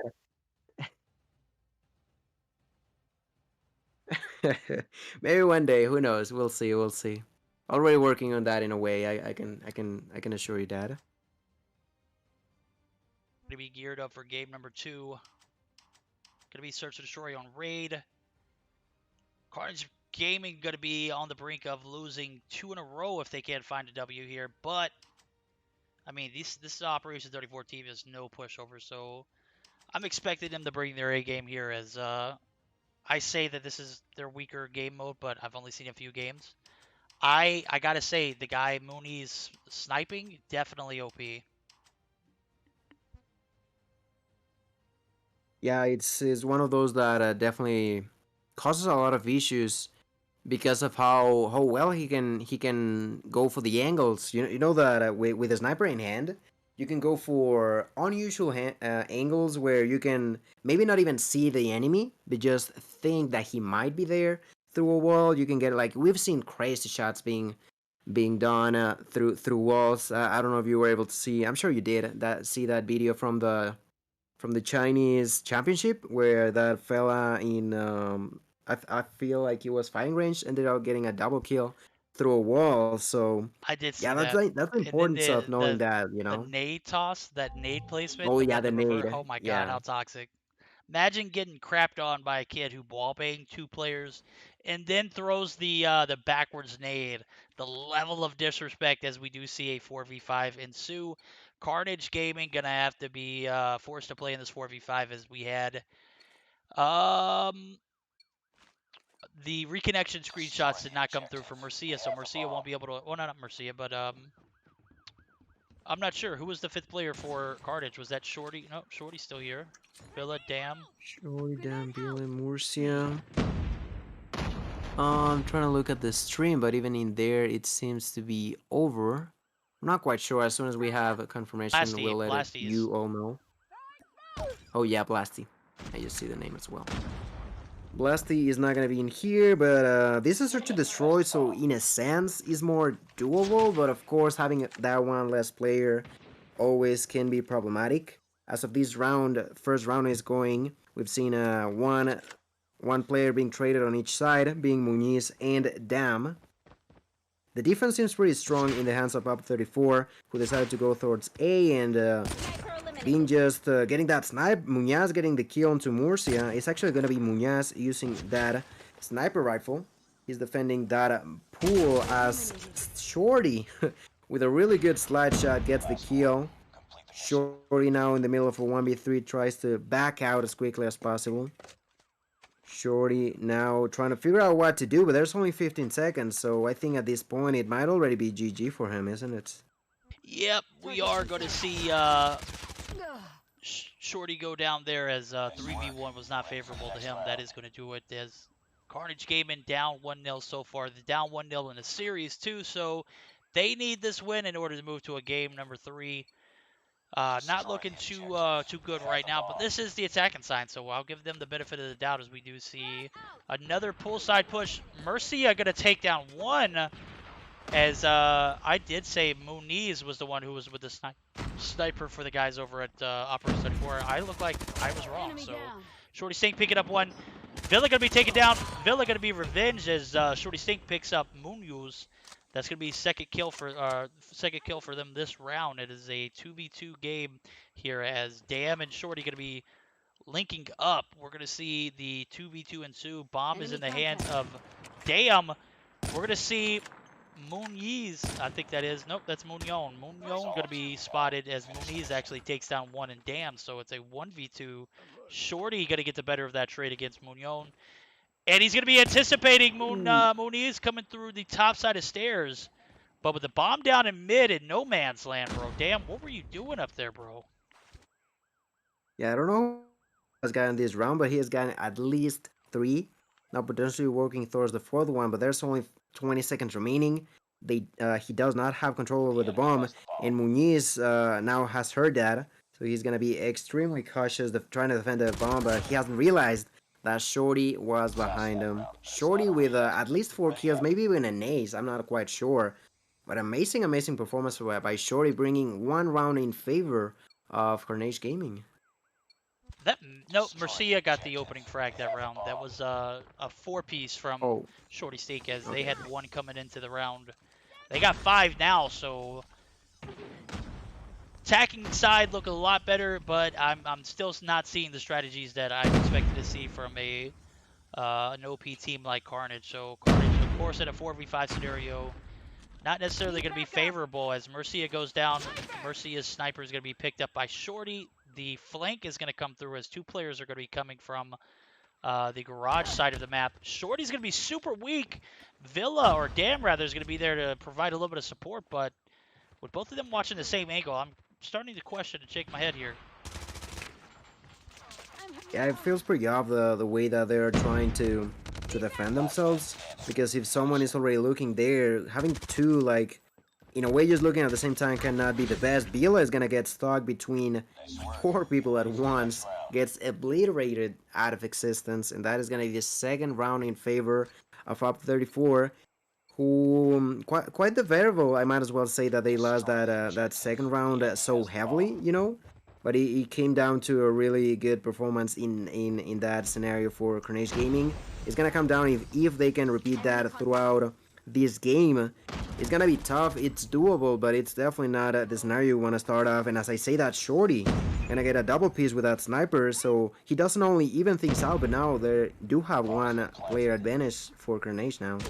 Oh, Shorty, clip it, bro. Shorty popping off 3 already this round. There's 3 dead, so 4th gonna push through Red. Red gonna be taken down, and good game. Shorty is OP, guys. If they win this Search and Destroy, it's going to be on the backs of Shorty dropping 20 this game. Yeah, it has to be that way, right? 4 rounds, 9 kills. That's more than 2 kills on each round. And he continues to surprise us. He's now going to be in this room trying to figure out where the opponents might be. Bila going to get the first blood onto Muñoz. Shorty trying to push towards A. The one carrying the bomb is going to be Dam. Shorty misses the first shot onto who I think might have been Muñoz, sorry. Muñoz gets a kill onto Dam. That is going to be huge for Up 34. But Bila now getting a few kills for himself. Murcia going to be pushing to that accord. He gets a kill himself. Bila closes that round. Now Bila it is going to be Bila joining the party of the kills in their favor, you know? Yeah, absolutely, man. Dam still hasn't contributed, though. Dam, 0 kills on the board. Goose Egg going into the 6th round, bro. That's an F in chat for Dam. Damn, bro, what's going on? As we do see game number 2 starting to look a little spicy as the guys over at Carnage Gaming have been riled up. We are going to see the attack and defending sides flip here as we're going to be on board. Oh, no, Mercia disconnects. No, it says he left the game. Why did he leave the game? I'm not sure what could have happened in there, you know? He is now going to be causing the team to be in a 5v3, so that's just disastrous for them.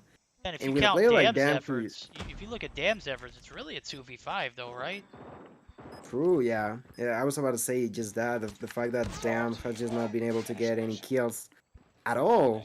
In a situation where you already one player off, it's just not it. I feel like this might be the doom of Carnage, who was in a way sort of fighting, but without Murcia. I don't think so. You know. That is tough, dude. Murcia having poor internet connections as I'm getting words through. Disconnecting from game number 2 here as Shorty Stink picks up 1 kill. They might be able to pop off and get 20 here. I'm not even going to lie. Munoz taking out 1. Munoz taking out 2. Damn, in a 1v4 scenario. This is just tough, bro. He gets taken down by Moniz, who has opted to pick up the sniper. That is going to retire the side. 4-3 now as we see. Damn, man. That's just very unfortunate as Murcia disconnects. Defend the objective. Yeah, I always like to in a way root for those who might be on the back foot in a way. It of course was Carnage with that 4v5. Then in a way like a 3v5 with Dan not getting kills and Murcia with the connectivity issues. It's just so tough to see, man. That is gonna be now Bila in a 1v4. Bila has been able to get a lot of kills for himself. He's actually gonna get that kill into Munoz, but not getting pushed by Munoz. He gets taken out. That's the problem, right? Having so many opponents that know that you are at a deficit of players, they can just pretty much rush for you, and you're not gonna have enough bullets even to try to get everyone at once. Yep, as I do see Villa actually kind Not of. moving. Yeah, it looks like Villa might be AFK too, so. Well, never mind. He's good to go as I do see he is outside of kitchen area. Munoz going to be there. Munoz going to get, or Munoz rather, going to go ahead and get the better of that kill. And okay, 1 kill for Dam. I see you. Getting on the board with Breadstick as we're going to see a 1v3 ensue. Shorty with 14 kills on the board.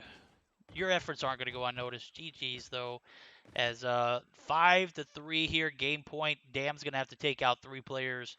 Gets his first kill this round. Be super OP if he was able to clutch it up, but based off his performance, I'm not expecting much. Yeah, he's gonna be trying to do something, but he's also defending, right? At the same time, he's not even like he can try to figure out what to. Oh, okay. He got 2 kills now, getting the kill into Munoz. I don't know if he can clutch it up, but he's definitely putting his best effort. As this could potentially be the last round of the team.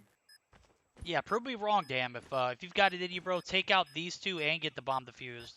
They're both incoming. They're gonna line up. He takes down 1. Oh, that's tough, bro. That's super tough. Yeah, when they needed it the most, he got 3 kills and was so close to the clutch. Unfortunately, that's not gonna be the case. Carnage now losing second game, losing this match, and losing against Operation 34, who, like, let it be said, although they were in an advantage, they still played it at their best, right? They were not trying to disrespect their opponents by just fooling around. They just went for the victory, and they got it in a 6-3 scenario. So GG's for them. GG's to them as we are going to get geared up for our 3rd series of the night. We got 3 more. So we're going to have, looking at the matches. Jesus Christ, there's so much spam in this chat, dude. Come on now. Echo jumps in and thinks he can just write anywhere, bro. Tragik taking on Mafia X, so that should be a great one. X Esports taking on Shredded after that. Ooh, that should be interesting too. And LA Gaming and Threat Level Gaming. So Threat Level Gaming has just been violated all throughout this series so far. So interested to see if they'll get a change of pace, as they haven't had the best of luck so far, in my opinion. Wait, what is... Okay, sorry, I just saw a message from Echo saying not updated. I don't know exactly what he means. But yeah, we're gonna now getting geared up for the next one, like you said, Tragik, Mafia X. I feel like that could be interesting. I don't know like the full background about this Mafia X team. I do know that they are, of course, like a already settled team in a way. But last time we saw them, they kind of fall off, right? I don't know if you remember that when they were playing, it just didn't feel like they were at the level that they needed. I don't quite remember who they played against, but it was tough for them. It was tough. I'm not sure what matchup they had, but I know, man. Like Oh, it was the Battle of the X's. That's So right, they were Mafia against. X and X Esports. So X Esports got the better of that trade. Hmm. That was on. Was that Tuesday? I think it was on Tuesday. Okay. Yes. Well, GG. No, So wait, no, Wednesday. Wednesday of last week, so a week ago. Wednesday. No wonder Yeah, I don't Wednesday remember last it so week. well. I mean, I remember it, but then either way. Yes, now we're gonna be waiting for all of them to join the lobby, and as soon as that's been done, we're gonna be moving for the third one. Middle of the 5 games that we're gonna be 5 matches that we're gonna be having in here today. And yeah, I don't think, I'm not sure if we have confirmation about the map rotations yet. If we do, I would like to be able to see them so we can let you all know which one those are going to be for this match. Yes, indeed. As we're gonna get geared up for series number 3 of the night, we're gonna take a short intermission. I've got to use the restroom, so we'll be right back.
series number 3 about to go through. It's not going to be Tragik and Mafia X. It's actually going to be Ascension and Threat Level Gaming, as we have the guys over at Tragik playing in, actually Tragik and X Esports playing in the Mobile Mayhem Latam series right now. So we won't see them until later on in the stream. Right now we're going to get ready for some Threat Level Gaming and the boys over at Ascension, aka LA Gaming.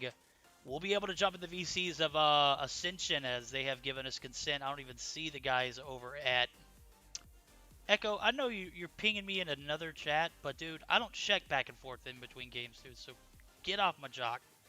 I don't see the boys over at who is it? Threat Level Gaming in VCs. Actually, I do see him now, so I don't know if we've got consent. I know I got LA Gaming's consent, so we'll jump into theirs. Game number 1, Hardpoint Hackney Yard, right? And then we're going to see a Search and Destroy firing range. If we are able to see a Game 3, it's going to be a Domination Standoff. Ascension's opting to ban Domination Hackney Yard. Threat Level Gaming opting to ban S&D Meltdown. DRH going to be banned, and the QQ9 banned each respective team, as we are going to give way for game number 1 to start up, Hardpoint Hackney Yard. And if it's anything like weeks past, might be just 2 games that we'll be able to see here, right? Gil? Yeah, that's pretty much the rule that we've seen so far. I think outside of that game that we had with Community Esports and the Hell Esports, it's pretty much all been 2-0. I think you said just right, just perfectly. If it almost feels like the difference between some of these teams can be too big in a way, and that could be even said without teams like, for example, XrK, who have not been able to have some action just yet. But I also wanted to point out from last game about Op 34. I feel like the only team remaining, like the main struggle that they could have could be XrK, but at the same time, you did say there's 2 open spots available for teams to go onto the main event. So I think Operation 34 could pretty much be, from what we've seen so far, battling for that. That is right. But that indeed. game is Echo, done. Echo, confirm with me in chat. Let me know, is it 2 spots that they have, or is it 4 that move on? Let me know. Game number 1 starting up. Hardpoint Hackney Yard. Ascension taking on Threat Level Gaming. We've got consent from Threat Level Gaming, so 4. So it's actually 4 teams that will be able to. That's huge, man. That'll give a lot of players. And I want to go ahead and give a shout out to Shorty, who came in the chat. Got to give her, that's right, guys, her mad props, because she did prove that girls can be just as good as guys, if not better. Bro, Shorty put up 14 kills in the Search and Destroy matchup as a sniper main. I don't think it started out that way, but bro, did she kill it? That was crazy. The way she was playing was definitely top notch indeed. And of course, really, like, pretty sad the way that it turned out to be, but stuff happens. It can happen, that's for sure. Now, focusing on this game, I don't think we mentioned enough about the fact that the Bison is going to be available, and that means that there's now 10 players playing with it. Last game, it was all MP5. This time around, it is all PP19 being played. And an early lead is going to go in favor of the team of Mafia X. Oh no, Ascension, LA Gaming. Oh, sorry. No, that's cool. Yeah, it's yeah, cool. We're gonna blame Echo because LA Echo is Gaming. the one who had to swap everything up. I'm just kidding, Echo. I know I put a lot on your plate, bro. I give you a lot of crap about a lot of things. And from what I'm reading here, top 4 from our tournament here go on to play the bottom 4 from Mobile Mayhem for a spot in the Mobile Mayhem 2021 season. So the 2021 summer season, as we do see P2 opening up. Guys over at Ascension Gaming are going to go ahead and carry on with their 40-plus point advantage, or actually 38 to be exact, as we do see P number 2 transitions for Tire Shop going to come through. Eludify 4 kills, 3 kills for Claps, 2 for Psycho, 4 for Splashy, Goat Leo 4 kills. 2 players from the side of Threat Level Gaming without a kill is very concerning to me. Yeah, really concerning. And I'm watching at a Ludify right now from the outside of the hard point, getting a bunch of kills, a bunch of assistance. Now gonna get another good chunk of damage onto Kizzy. Get pushed over by another player, finally gonna end up dying, but he got 5 kills and also got about 3 or 4 assistants. Doing a huge job for the team who is really on the lead so far. 75 points and increasing as we speak. While on the other side, threat level, struggling to even get 10 for themselves. See Galex push up. Galex takes down one, but is going to be traded immediately as P2 transitions were kind to Ascension. They are up hefty as we do see 83, 84 points and counting. P3 going to be opening up here shortly. We're going to see Scope, the only player on the board without a single kill. So threat level gaming continue to get taken down here in these early matchups. Psycho going to push in, Splashy going to push in. They're going to be able to maintain focus here on P number 3, which is going to be right here in the opening, the courtyard area of Hackney Yard. We're going to see a bit of trading back and forth, which is going to result in a break for the guys over at Threat Level Gaming as they need every point they can get. We're going to have Scope and Galex in the hill. Galex going to be taken down, and Serenity going to be there to get some refrags, but eventually it is going to hand over the point back to Ascension. So Ascension with a hefty lead, 100+ points going into 3 transitions. We might even see a anything past like P1 or P2 on a next hill, correct? This is just getting out of hand, bro. Yeah, completely getting out of hand.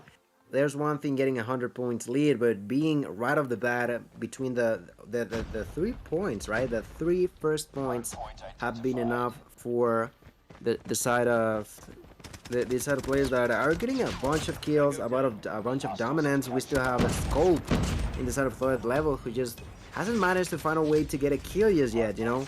I do see him being in a weird spot, sort of trying to maybe looking for enemies. But the way that he's playing specifically seems pretty off to me, even. Yeah, dude's kind of moving a little slow and kind of responding a little slowly. Serenity going to pick up the slack. 2 big kills for Serenity before they're taken out. And Serenity, the only player in double digits for the side of threat level. Scope just looks like he's not moving at all, bro. This is just a 5th body, if you ask me. Serenity trying to play some time here. They're going to be taken down, but 13 kills for Serenity is just very unfortunate as Threat Level Gaming is just not having the best game as we do see game number 1 going very poorly. From there, we're actually going to see, we're going to jump into VCs of the guys over at Ascension Gaming. So bear with us as we jump in and listen in for the guys over at Ascension. One more, para mo. Pop up? Yeah, he's going yellow right now. 2 green. Yellow then. Both green dead. Oh, good. He spawned here. Blue van. I can't move. Bottom. Yellow then. Spawn yellow. green. I got it straight. Going to yellow. Watching yellow. Watch the blue side. They spawn yellow. Coming hot, bro. One push. Yellow dead. He's half. Heckler chill. I came behind me. I got an airstrike on the... Dead on point. Ooh, one behind. Make sure we screenshot the end. Oh, yellow, one shot. Yellow. They're coming yellow. Yellow dead. One left side. Go next. I got scraps. I got One fight dead. Going to top L right now. Nothing top L. One man. Come help me. Man, one shot. Man, one shot. Mid Nice. dead. I'm new by myself. I don't know where this guy is. One Go into him. Yeah, right behind you. One here dead. Get spawns. Dude. Oh, one yellow. Yellow dead. He pushed in hill. Bottom L weak. You heard it. The guys over at Ascension Gaming have a very good line of communication as Collapse was one of the ones that stood out to me, bro. Making sure that, he is being heard. Definitely one of those vocal players as we do see the scorecard go in favor of the boys over at Ascension Gaming. They are taking a decent lead here as we see the scorecard 26-8 for Ludify, 21-12 for Collapse. And these guys are popping off. My guy Scope still unable to get on the board. I don't even know if I want to jump in their VCs, bro. I'm going to be honest with you. With a game like this, dude, it is super tough to justify listening in, as I could imagine that there would be just the, devastation that would come through. Maybe not even much more than that, but game number 1, as we see, are going in favor of Ascension. We're going to be waiting for screenshots to verify. 10 more seconds is all they need. Scope still not on the board. That is super unfortunate. Yeah, Scope's not even moving, really bro. Unfortunate. And I don't know if you noticed, but there was a call out for getting the screenshots while we got onto the VCs, and I was like, yeah, that's exactly what I want to hear. Exactly, making sure that exactly. you're letting Yes, all your yes, teammates yes. know. We're all on the same Like page if here. you I like have it. one, if you have one screenshot, you might as well tell your teammates, right? And yeah, that's gonna be game. 206-point lead in favor of in favor of LA Ascension. Gaming. LA Gaming, yeah, there we go. Of Ascension, getting that lead so early on and moving throughout most of the game with it, and I'm not too sure what to think about the next game. Scope, my friend, maybe like getting a few kills, right? At least trying to get a few kills. He didn't get a kill and he didn't get a single. He might be lagging at the same time, right? We did see some off movement from him, so I'll give him the benefit of the doubt, but it was tough. Tough indeed, as we do see game number 1 go in favor of the boys over at Ascension Gaming, aka LA Gaming. Ludify top frag at 1 minute and 9 seconds on the hill. 27-9, 25-10 for Psycho, 23-14. Just a plethora of positivity as we do see them take game number 1. Zero kills for my guy Scope, man. That's super unfortunate. But I gotta give a shout out to Serenity, regardless of the OBJ time, which was only 3 seconds. They played their role as Slayer very well. 22-25 is still something to, be positive about, as we've seen them in several opportunities where 2-3 kills at a time win their favor. So don't give up there at Threat Level Gaming. You guys have ample opportunity to come back, as we are going to get geared up for game number 2 of the series. Going to be a search and destroy on firing range. Pending screenshots, Ascension takes game number 1. Yeah, they take it in a fast matter. Did we even have a full rotation of hard points? Because like in Hackney Yard, there's quite a lot. I'm not sure if we saw it. Yeah, actually, it reset to the first one. Got a full first, and then like maybe a few seconds on the tire shop one. So, right. It went longer than I expected it to, as Threat Level tried to make every bit of that opportunity go in their favor. Just was not there for them. So we are gonna be getting ready for the next game. We shouldn't have any issues, at least for the side of the Ascension. Right after that call out, it would be rather weird to me to see that they could be missing. But you never actually know what could be happening behind that. But with a firing range now taking place, I don't have too much information about these players' playstyle, about the sniper role. So personally, I'd have to wait myself. But do you know who could be using the sniper in here? I've not in tune with the sniper roles for either team, to be frank. Mm-hmm. If my guy Scope isn't readied up, I'm sure he's definitely having internet issues. If that's an indicator for anything. So game number 2 about to start off. Going to be a search and destroy firing range, and if it's anything like that first game, dude, it'll be over before it starts. Threat Level Gaming just not up to the level of competition that we've seen thus far. So should be an interesting one, as I do see Scope actually ready up. Ludify going to be the last one there. As we're going to get geared up for game number 2. Let's go. If screenshots have came through, maybe. Let's see. Well, they have. But yeah, everyone seems to be ready, so that should be an indicator that they might be. Right, so being firing range, it wouldn't be a surprise that we do see a few of the Bison being played, of course, but I wouldn't be surprised either if we see at least a couple of ARs, maybe 1 or 2 on each side, and of course that sniper role that most of the times I think the only times that I've seen teams not play with a sniper it can go either like completely in their favor or completely against them. So I feel like it's a more neutral decision to just go ahead and have one player using that sniper role, or even like we do have teams that like to rotate around. I remember that team you told me about that. They just like to have a chance each to use that sniper, right? This is one of those opportunities. I'd be interested to see who gets the most sniper kills from both teams if they rotate like that. I'm expecting this game to start here shortly, but what is going on, dude? Come on, there we go. I was just checking Twitter, bro. My guy Matt from Wildcard, bro, just put up some dope graphics. You know, I can't help but take a look at it and just be amazed at some of the stuff I see him put up, dude. Just an absolute beast. If you're not following WC Matt on Twitter, make sure you do so. I will go ahead and retweet what he just posted. And if you're not following me, you're a bum. I'll just go ahead and start by saying that. But if you're not following me, follow me, and then you'll see the retweet. Dude is an absolute beast with the graphics. And I just realized that we're still missing on one player to connect into the lobby, and it's actually not Scope, you know? For a second I thought it could have been Scope, but so far it doesn't seem to be the case just yet. Oh, There Galix, you have there it. we It's go. gonna be actually Galix. Have it. Galix, you may be And, right, wait, but is- I think I've been butchering that name for so long. I'm just gonna stick with Galix.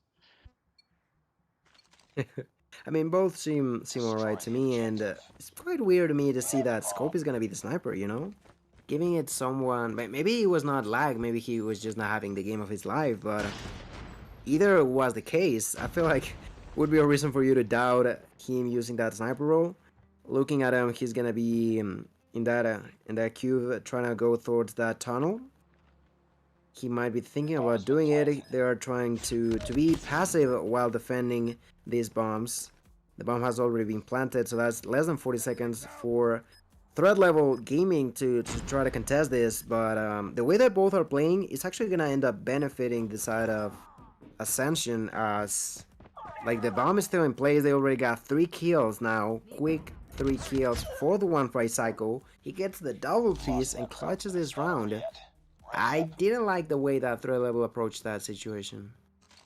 Yeah, that was a flawless round in favor of the guys over at Ascension Gaming, as we do see Scope reconnect there. Claps is actually going to be the sniper for the boys over at Ascension. He picked up 1 kill last round, and Psycho picked up 2. Goat Leo, the only one to get on the board yet. Galix is going to be spotted on the head glitch. He's going to go ahead and poke out, get the kill, as Claps was super weak. Splashy gets a refrag as he takes down Serenity. Galix goes down to Ludify, and now it's going to be a 2v4 scenario as, nope, 1v4, as we do see Scope actually going to be the last player alive. Yeah, the only one trying to make something happen. He's gonna get pushed over by Splashy. Splashy gets the knock, the kill, and the round. That's a 2-0 with pretty little to none contest, right? Galix with a single kill for the whole team, not only for himself. That's just really bad to see. That's gonna mean that there's something that needs to be changed to the way they're playing. If what they're hoping for is getting a chance to compete against the best, Easy is gonna get a grenade kill that is actually gonna be quite important, as he gets the double piece onto Psycho. That is gonna be the best start they've had so far, but now he gets taken down. Splashy gets a double, and Ludify does the same by getting a kill himself. And the player advantage is back into the hands of Ascension. We're going to see Scope and Serenity in a 2v3 scenario. Smoke comes down for Ascension. Serenity going to go ahead and push up with the PP-19 Bison. Going to take down 1, but a Ludify gets the refrag. Ludify going to be right on the other side of this bomb, as we do see Scope on site at Armory. Ludify with 4 kills, Splashy with 5. They're going to be both posted up inside of this trailer, as the bomb site has been pushed. 20 seconds left. Ludify going to spot Scope coming through. Oh! Ludify, 1 shot. Scope almost nails it. That's the second time I've seen Scope hit hit markers there. That's tough, bro.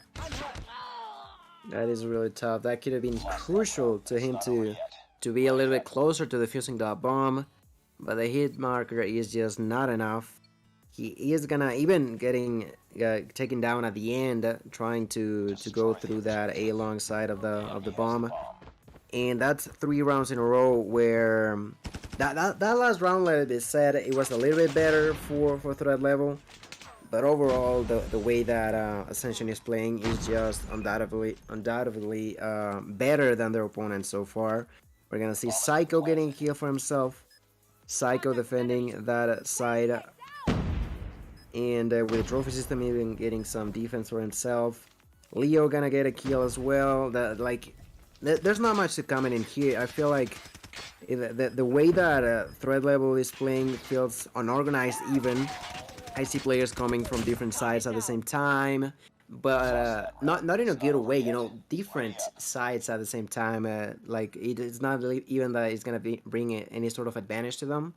So yeah, that's gonna be the 4th one in favor of Ascension, and 2 rounds away from closing this match already. Yeah, Ascension's 4 rounds up. I'm not saying they got it in the bag here, but this is just a tough one for Threat Level Gaming to come out on top for, as we do see this Search and Destroy come to... Oh, okay. Serenity takes that one, but is instantly traded. Galix gets one. Scope gets his first kill of the series. I am in astonishment as he has 1 kill now. Splashy going to be left at a 1v3. Bomb is down at the B site directly. Scory going to push out aggressively, pays the price. Kizzy and Scope going to tag team here as a 1v2 is going to occur.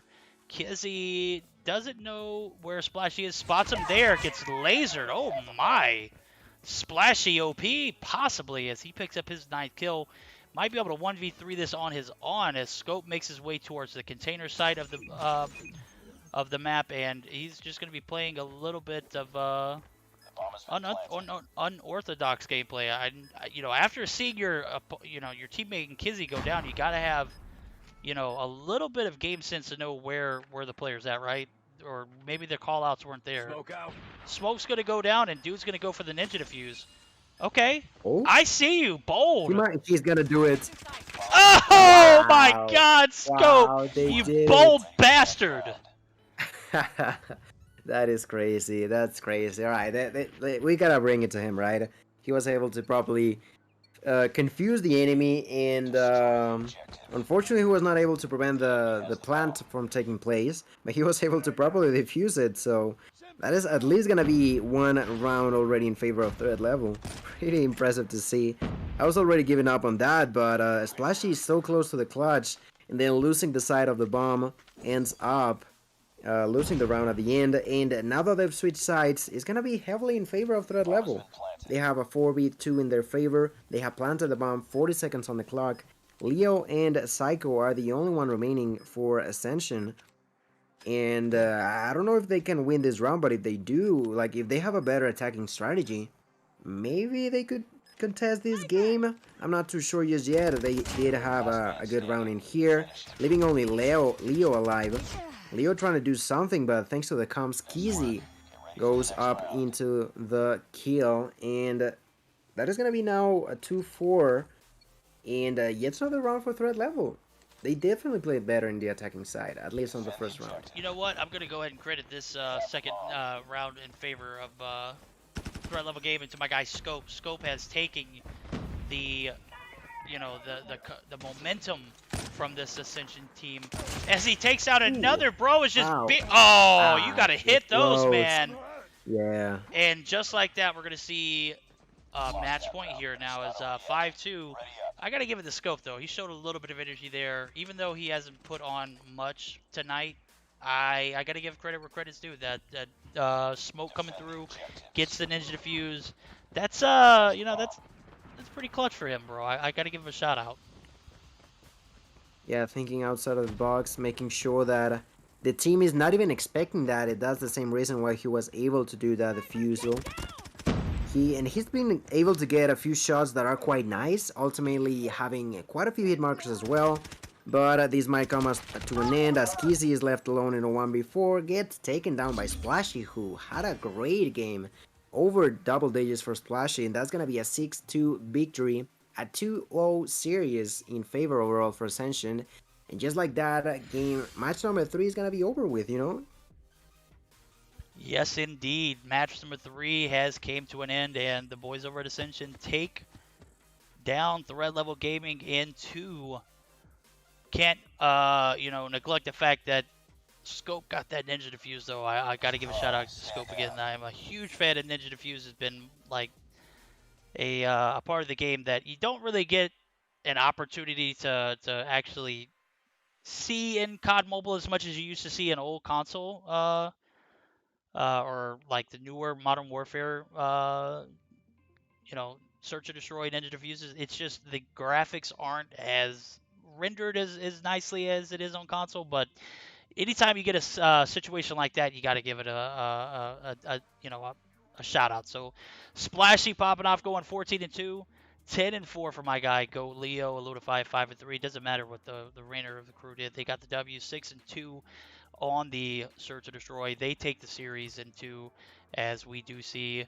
We're going to be moving on to the next series. So guys, bear with us as we get these teams in the lobby. We're going to take a short intermission. We'll be right back.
All right, we are back live. We have Mafia X taking on Tragik in a best of 3 as we see the map rotations and everything come through.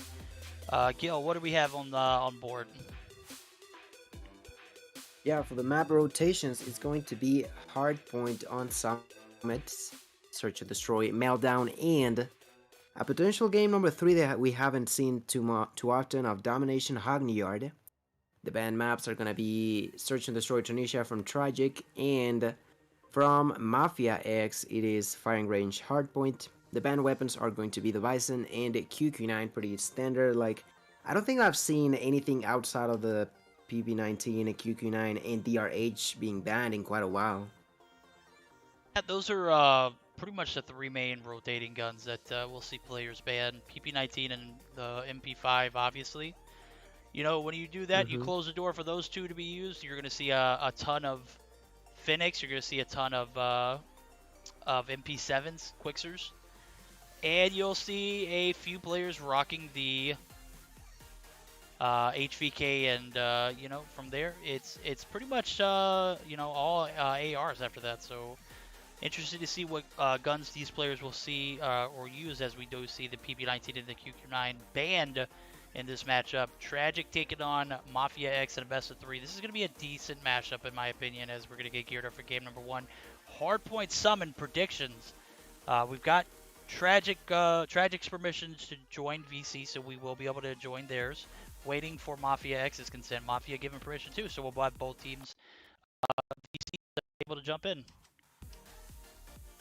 Yeah, we will see in there what the comps look like. We've seen teams be a bit more calm, you know, taking their time while talking to one another, just shoutcasting calls pretty slowly but surely, knowing where everyone is at. And we've had others like hyperactively be able to not only think about the micro gameplay about getting a kill or two, but also about the macro of what to do overall to conceive a victory. And it seems like we're getting almost ready and settled for this first game. We only need XrK to ready up, and as soon as that's done, we are gonna get with game number 1, like we previously mentioned, hardpoint on summits. And following this series, we'll have the last one of the night. It's going to be X Esports taking on Shredded. So don't go anywhere. We have 2 great best of 3s to come for tonight, as we're getting towards the end of our games for the evening. Still, probably one of the better 2 matchups of the night, as we see LA Gaming taking on Threat Level Gaming in the last series. LA Gaming obviously taking that series in 2. We'll see Tragik. If Tragik can take this one over Mafia X, I won't be surprised, but I'm expecting them to do great things here. So Mafia X, if you're out there, take the challenge, bro. Rise up. This is your opportunity. We're going to be able to jump in and listen to the VCs, as you were just saying. Community Esports, hands down, best VCs of the night so far, in my opinion. Yeah, without a doubt, I would have to agree with you on that one. The way they were communicating with one another was extraordinary. And since we have the chance to join both of these teams in this match, I would like to see something similar to that, you know. It's always nice to know that they know how to properly distribute the information that they have, because at the same time it's a team, right? Getting information from everywhere you can is important. Getting those call outs that maybe someone might be approaching you from the behind or from one side or the other. It's really crucial for you to get as many advantages as you possibly can, getting some sort of pre-fire into the opponents, so you can start winning gunfights as well. It's all that kind of stuff that is given to you by having good counts with your team. With all that being said, we are with everyone quickly joining into the game. Everyone has connected properly, and like you mentioned, we're most definitely gonna see those DRH being played, those Fennec of course being played, since in this particular map we do see a lot of people using it because of the situations that you usually encounter against opponents.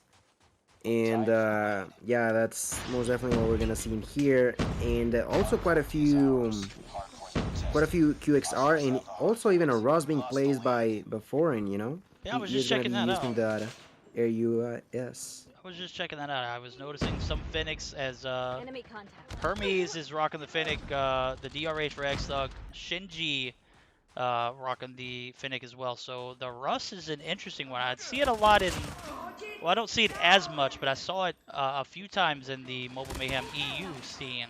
So the European competitive scene still feel like the Russ is a very viable option. They were on board with the SMG meta before the SMG meta was a thing due to that recent update, but we are going to see Tragik not get on the hill at all in P number 1, as the boys over at Mafia X off to a great start, 26 plus points here. Yeah, 60 seconds of time in that hill. 29 points given for Mafia X, and Tragik unable to get a single one as of right now. That is gonna be extraordinarily good by Mafia X, but that is still not over. They have to start trying to go for the same kind of situations for the next hills. As of right now, it seems like it's gonna be highly contested, but without actually anyone being inside of it. The first one to jump in was Hermes, who got even a kill himself, but ends up dying at the end. That's gonna be quite nice for Mafia X, but at the same time even better for Tragik, who now has to find a way to get a few points for themselves. Tragik down by a few points here as P2 opening up. They're going to get a few moments on the hill. We're going to see XrK actually pop some shots with the Finnick, not be able to commit to a kill, but is going to get some help from Bugga. Bugga is going to go ahead and take some shots. XrK does pick up one kill. And we're going to see that deficit be closed down shortly here as P number 2 was a little more gracious to the guys over at Tragik as they were unable to get a single second on P number 1. So that is interesting as we do see P3 transitions come through. The guys over at Mafia X are going to have the advantage as I do see they have spawns and a hold on this third P3 building. Yeah, they do have the hold of the building, and that's gonna help the players who ended up dying to respawn quite close. But the push from Tragik was just too strong. They ended up getting them all out. But let's see for how long, as the push now is gonna be in favor of Mafia X. But Bugga is gonna properly defuse that situation as he got 2 kills, gets that Red Missile, gets a kill as well, ends up dying. But definitely helping his team a lot to now be really close to tying this up. They're gonna be in there. Bugga now rotating yet again inside of the kill. He's gonna get a kill for himself. He's gonna get pushed over by 2 people at once. Gets one pretty low, but ends up dying. Bugga having a great game, but an even better one is gonna be for XrK, who's not only onto double digits, but being the highest fragger in the whole game. Let's see if he can actually put those numbers into the OVJ points as well. Because as we all know, it's not only about the kills, it's also about how you can translate that onto points into the hills. It is, man, and I felt like Hardpoint has been more about winning your gunfights, you know, the right gunfights. Not all of them. You don't have to go double positive, triple positive. It helps, but it's definitely not going to, you know, translate to hill time. OBJ, winning your right gunfights. XrK, of course, picking up 17 kills is crucial, but it is not going to be detrimental to their winning this game, as we do see a P4 hold from them. XrK gets, oh my god, he's one shot. He is going to get the better of that trade, taking out XthugG, and they have been down this entire matchup. We're going to see them finally reclaim the lead here, as no, it's actually going to be stagnated, as we do see not a single lead for Tragik yet, as they were tied up at 70, but were denied that lead roll, as we do see a break come through for the guys over Mafia X. Broken Heart going to be taking down some shots. They're taken down by XrK. XrK's up to 20 kills. But again, I just want to make this as a reference. Tragik has yet to lead in this hardpoint game, and that is a bit of, you know, concern in my opinion. Yeah, I was just so close to being in the lead for a little bit, but Mafia X quickly said no and proceed to get inside themselves.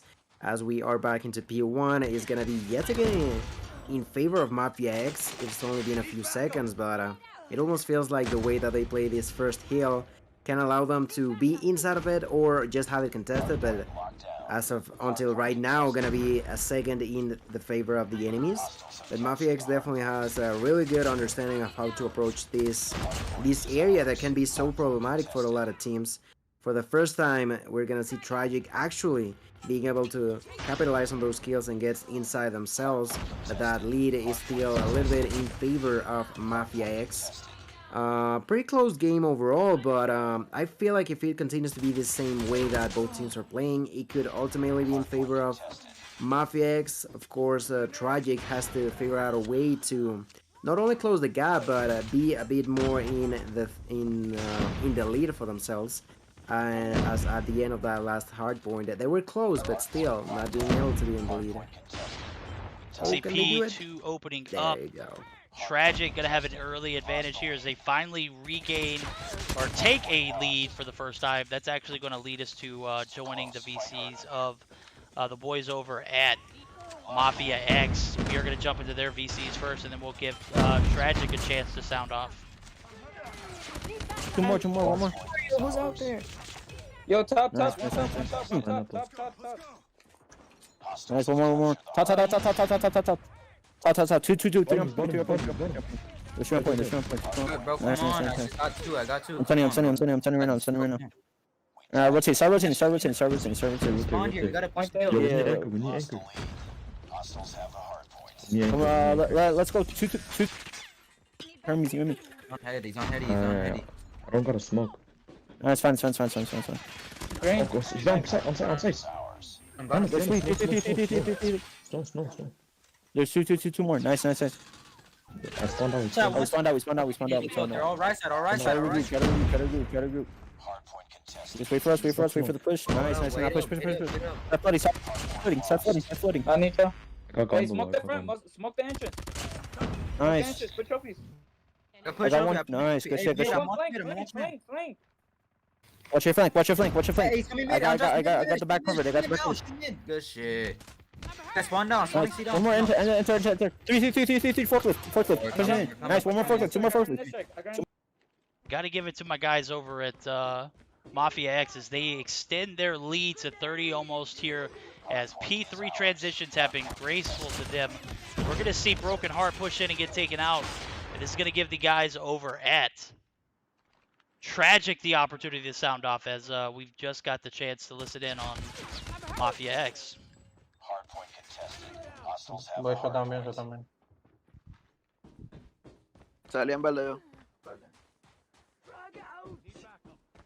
Uno va por... Ah, y aparecía aquí. Uno top. Bien. Ay, no, yo. Hard point Nieve, un rojo.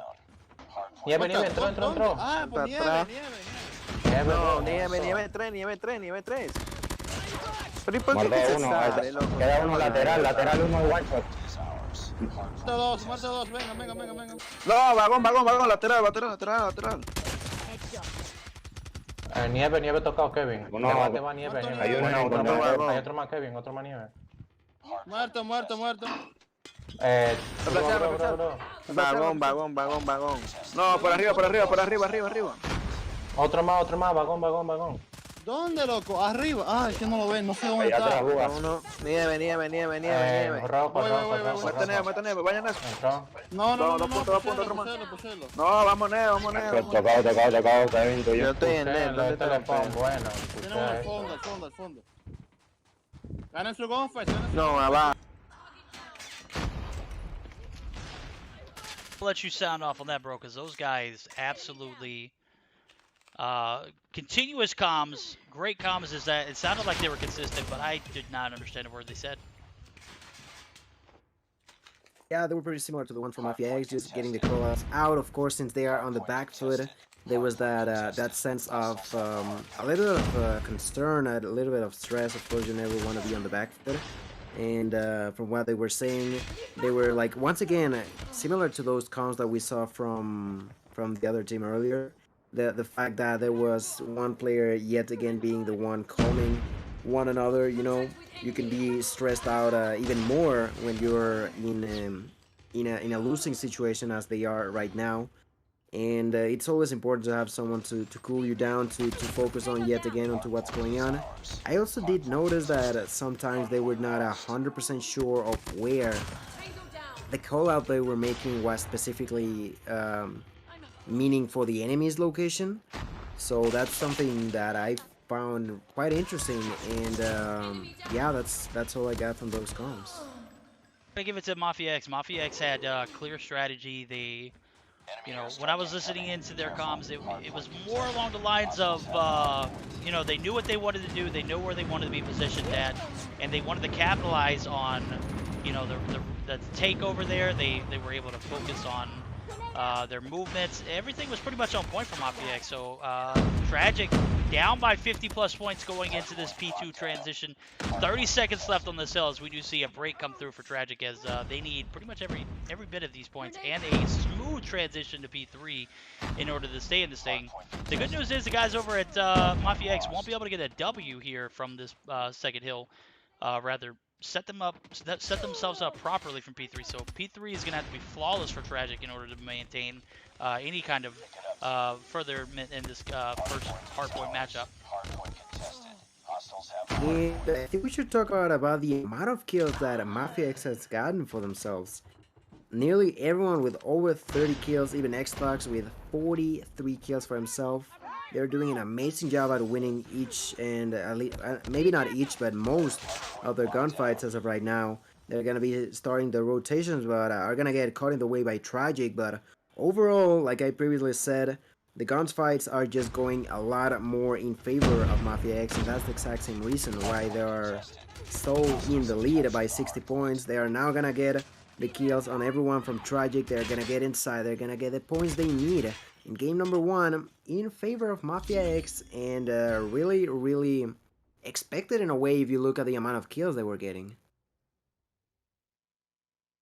I'm gonna be honest with you. I was focused on Spark for the majority of that game because he popped off early. But my guy X Thug, 45 plus kills going into this game number 1 MVP. He picks up a minute and 14 on the hill, 45 26, 37 33 for Foreign. Also a minute and 40 on the hill. And for the side of Tragik, Spark does drop a 40 bomb, 40 and 35, 35 and 33 for Booga. So the kills and frags were there. Just the time on the objective just wasn't matching up, as we do see 2 players with a minute 40 on the hill for the guys over at Mafia X, and then a minute and a half, the most for Kevin over at Tragik. So that's going to be your difference maker in this matchup. Lucifer unable to get on the hill for over a minute too, as everybody for Mafia X minute plus. Lucifer not even dropping 30 seconds. Yeah, now we gotta start thinking about next game. Like I was hoping for game 3 in this situation, but if they continue to play this way, like maybe with a good overall plan as to how they want to approach this S&D, they can still hold on to a chance. Of course, this is Tragic's team that we're talking about. Of course, they have the level, they have the skills as well. Like you previously mentioned, that the kills, although a little bit in favor of Mafia X, were still a lot for Tragik. So they still get a solid chance of translating that for themselves onto S&D. So if they can manage to cool themselves down, like I previously mentioned, I did notice a slight miscommunication when they were making the callouts for the enemies. But if they can sort that out, I'm sure that they can at least cause a lot of trouble for Mafia X. Yep, game number 2 about to start up. We are going to see Search and Destroy on Meltdown. This is going to be an interesting map, yeah. So game number 2 going to be the decision maker if we see a game 3.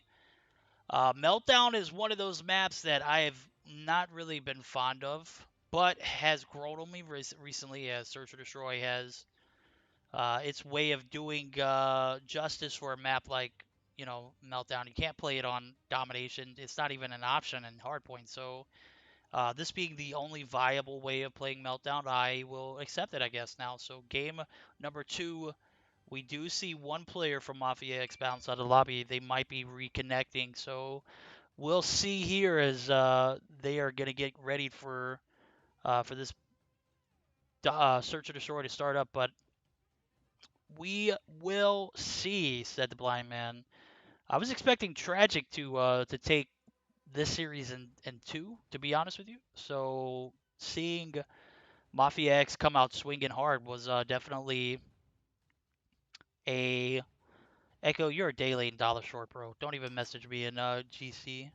Innocence joins in for Mafia X as they are going to be completely filled up. Innocence making their way into this Search or Destroy. So predictions, what are we looking at? Are we going to be expecting Tragik to take game number 2, or will the boys over at Mafia X take the series in 2? So maybe I was wrong for discounting Mafia X, as they had a hell of a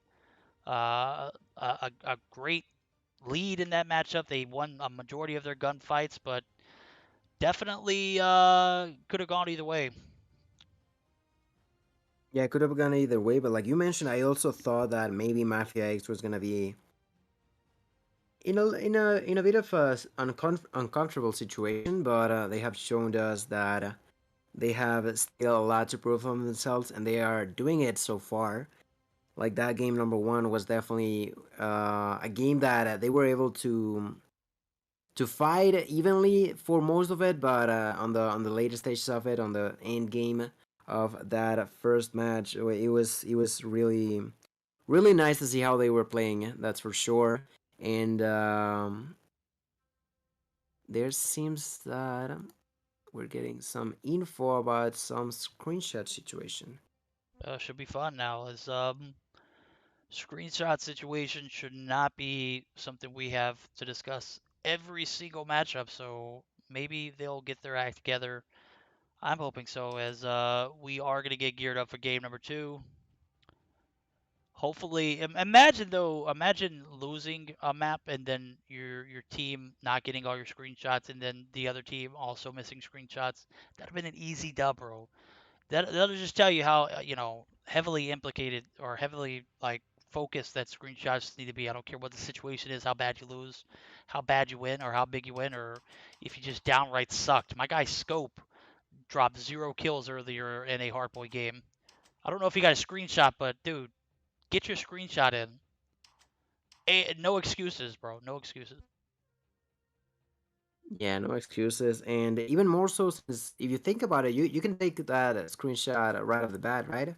You can do that first thing and get that out of the way. Just make sure that you're gonna have it for whenever you do need to use it. But without any more talking, game 2 is now gonna be taking place. Search and Destroy Meltdown, and me personally, I'm not the biggest fan of this map, or at least I was not the biggest the biggest fan of it. But as the more that I've seen it, like you mentioned in here in this game mode specifically, it does feel to be more of an interesting map to see at best for me as a spectator. You know, I feel like the way that these teams can be playing in this game mode is interesting to see at best. You know, of course, sometimes the people decide to split the push or even try to fake going to a certain side when you are under control with bomb. For this specific first round, is not going to be the case, as we're going to see a 5 push from Mafia X onto the pillars area and plant the bomb right away. We are going to see 45 seconds on the clock, and I'm reading in chat. Drewsford made a comment. Yeah, but you need to remember, NA players have a better ping right now. That is a interesting topic to bring up. What do you mean by that? Is there a certain like, are servers better in NA at the moment, or is there something that's giving NA players advantage for ping? Spark hits a very well placed shot. He takes more on another. It's going to leave Hermes in a 1v3 scenario. Bright going to be there to clean up as Spark just continues to defuse the bomb. Defuse the bomb, get the round, and 1-0 lead for Tragik, who they already know they cannot afford themselves to lose if they want to get a few points out of this match. And it's really important for each team to get as many points as possible. Of course, with the format that we have of this tournament, they gotta make sure that even if losing, they're taking something out of each one because of how important it is. I just saw Hermes killing himself. I'm not quite sure what could have happened over there, but that's gonna be a 5-2 scenario where yet again Tragik is gonna be in the lead. Tragik having an advantage last round. We do see them continue on with it as Hermes or XrK and Shinji gonna be the last 2 players alive for the guys who are Mafia X. Tragik looking pretty spicy here in this Search and Destroy matchup, if I don't mind saying. Expected him to take this series in 2. Again, I was shut up real quick as the guys over at Mafia X take it out pretty easily. So I'm seeing one player from Tragik actually wandering out into the spawns. It's going to be Bugha. Booga inside of the spawn or building of the guys over at Mafia X is he's rocking the AGR, the AUG. That is interesting. So not necessarily the meta, but not necessarily a bad choice. Shinji gonna spot him. Shinji gonna get the better of that trade, and it's a 3v1. 12 seconds on the clock. I don't think he's gonna have time to make a rotation over to the site. Even if he does, he'll have some contesting, right? Yep. Spark gonna spot him. It doesn't matter. He'll Ooh, play he missed KD. it. Yeah. That is going to be a kill for Spark in a round yet again for Tragik, and that's 2 in a row where they have struggled to stay alive for more than a few seconds. And I'm still like not sure what could have happened with Hermes, but yeah, dying to your own. I don't know if there was a grenade or what kind of mistake was taking place, but really unfortunate to see that he was not able to support his team on that round. In this situation, we're gonna see that Mafia X decided to go towards the B bomb, but the defense from Tragik seems to be a little bit off this time around, as they're losing a lot of people. But oof, okay, Spark and Roichel are gonna get a few kills so they can even things out. Really well done, as the beginning of that round was a little bit in favor of Mafia X, but they were able to even things out. Spark is just nasty, bro. Hits 2 crucial shots as we do see Shinji and Hermes actually rotate over to the A site. This is not the move. I know that it's a 2v2, it's an even scenario, but bro, this is a battle where you had grounds on the B bomb site, but you forced yourself into a retreat. And no matter what kind of man advantage, or if you don't have one at all, A bomb site should always be like, not a second option. It should not be an option here. As I say that, you never know how it pans out. I think that the B site would have been a little easier to cover. Spark going to make their initial push in. Spark going to spot Hermes. Not going to be able to get a trade on him, but Shinji goes down, so the bomb's going to get defused. Oh, boy, Hermes gets both. Hermes. Oh, my God, Spark. You probably should have been the one defusing there as your boy. I'm not sure who it was. Was it Kevin that was still alive? I'm not too sure either. I think it was Roichel, so Kevin, yeah, Kevin. So Kevin So in that I don't know why I'm situation, reading that second. yeah, Kevin Yeah. should have pushed up and tried to play the gun skill character there. As my guy Spark only had a Renetti, and as OP as Renetti was, just was not enough for that gunfight. At the end, he got taken out and unable to defuse. Yet again, going towards that A bomb, they're gonna make the plant right now with a 1-player advantage for themselves, as Lucifer ended up dying quite early this round, and XrK doing a defense with a sniper from the back. He's not willing to push anywhere near the bomb. He's just from the outskirts of it, defending as well as he possibly can. There's only 22 seconds remaining, and Kevin and Spark have gotten a lot of kills at the same time. Now, Rain is gonna get a kill into Innocence, but quickly gets taken out, as well as his allied. So Tragik gonna be defusing this bomb. For a second, I thought Mafia X would have gotten it. Like, there was only 20 seconds with 4 players alive, but all of them fall like in a matter of seconds in that round. Yeah, that is a strategy that it could have paid off, but I'm gonna go ahead and mark my guy XrK with the peek onto that office building little cubby area. He peeked out for too long, and Kevin just absolutely laced him. We're gonna see a 5-man push down to the B bomb site. It's gonna be met with some same energy as 2 players immediately on the site and 3 rotating through the mid area. We're gonna see Spark in the sniper's perch. We're gonna see him maybe get a shot off if he does.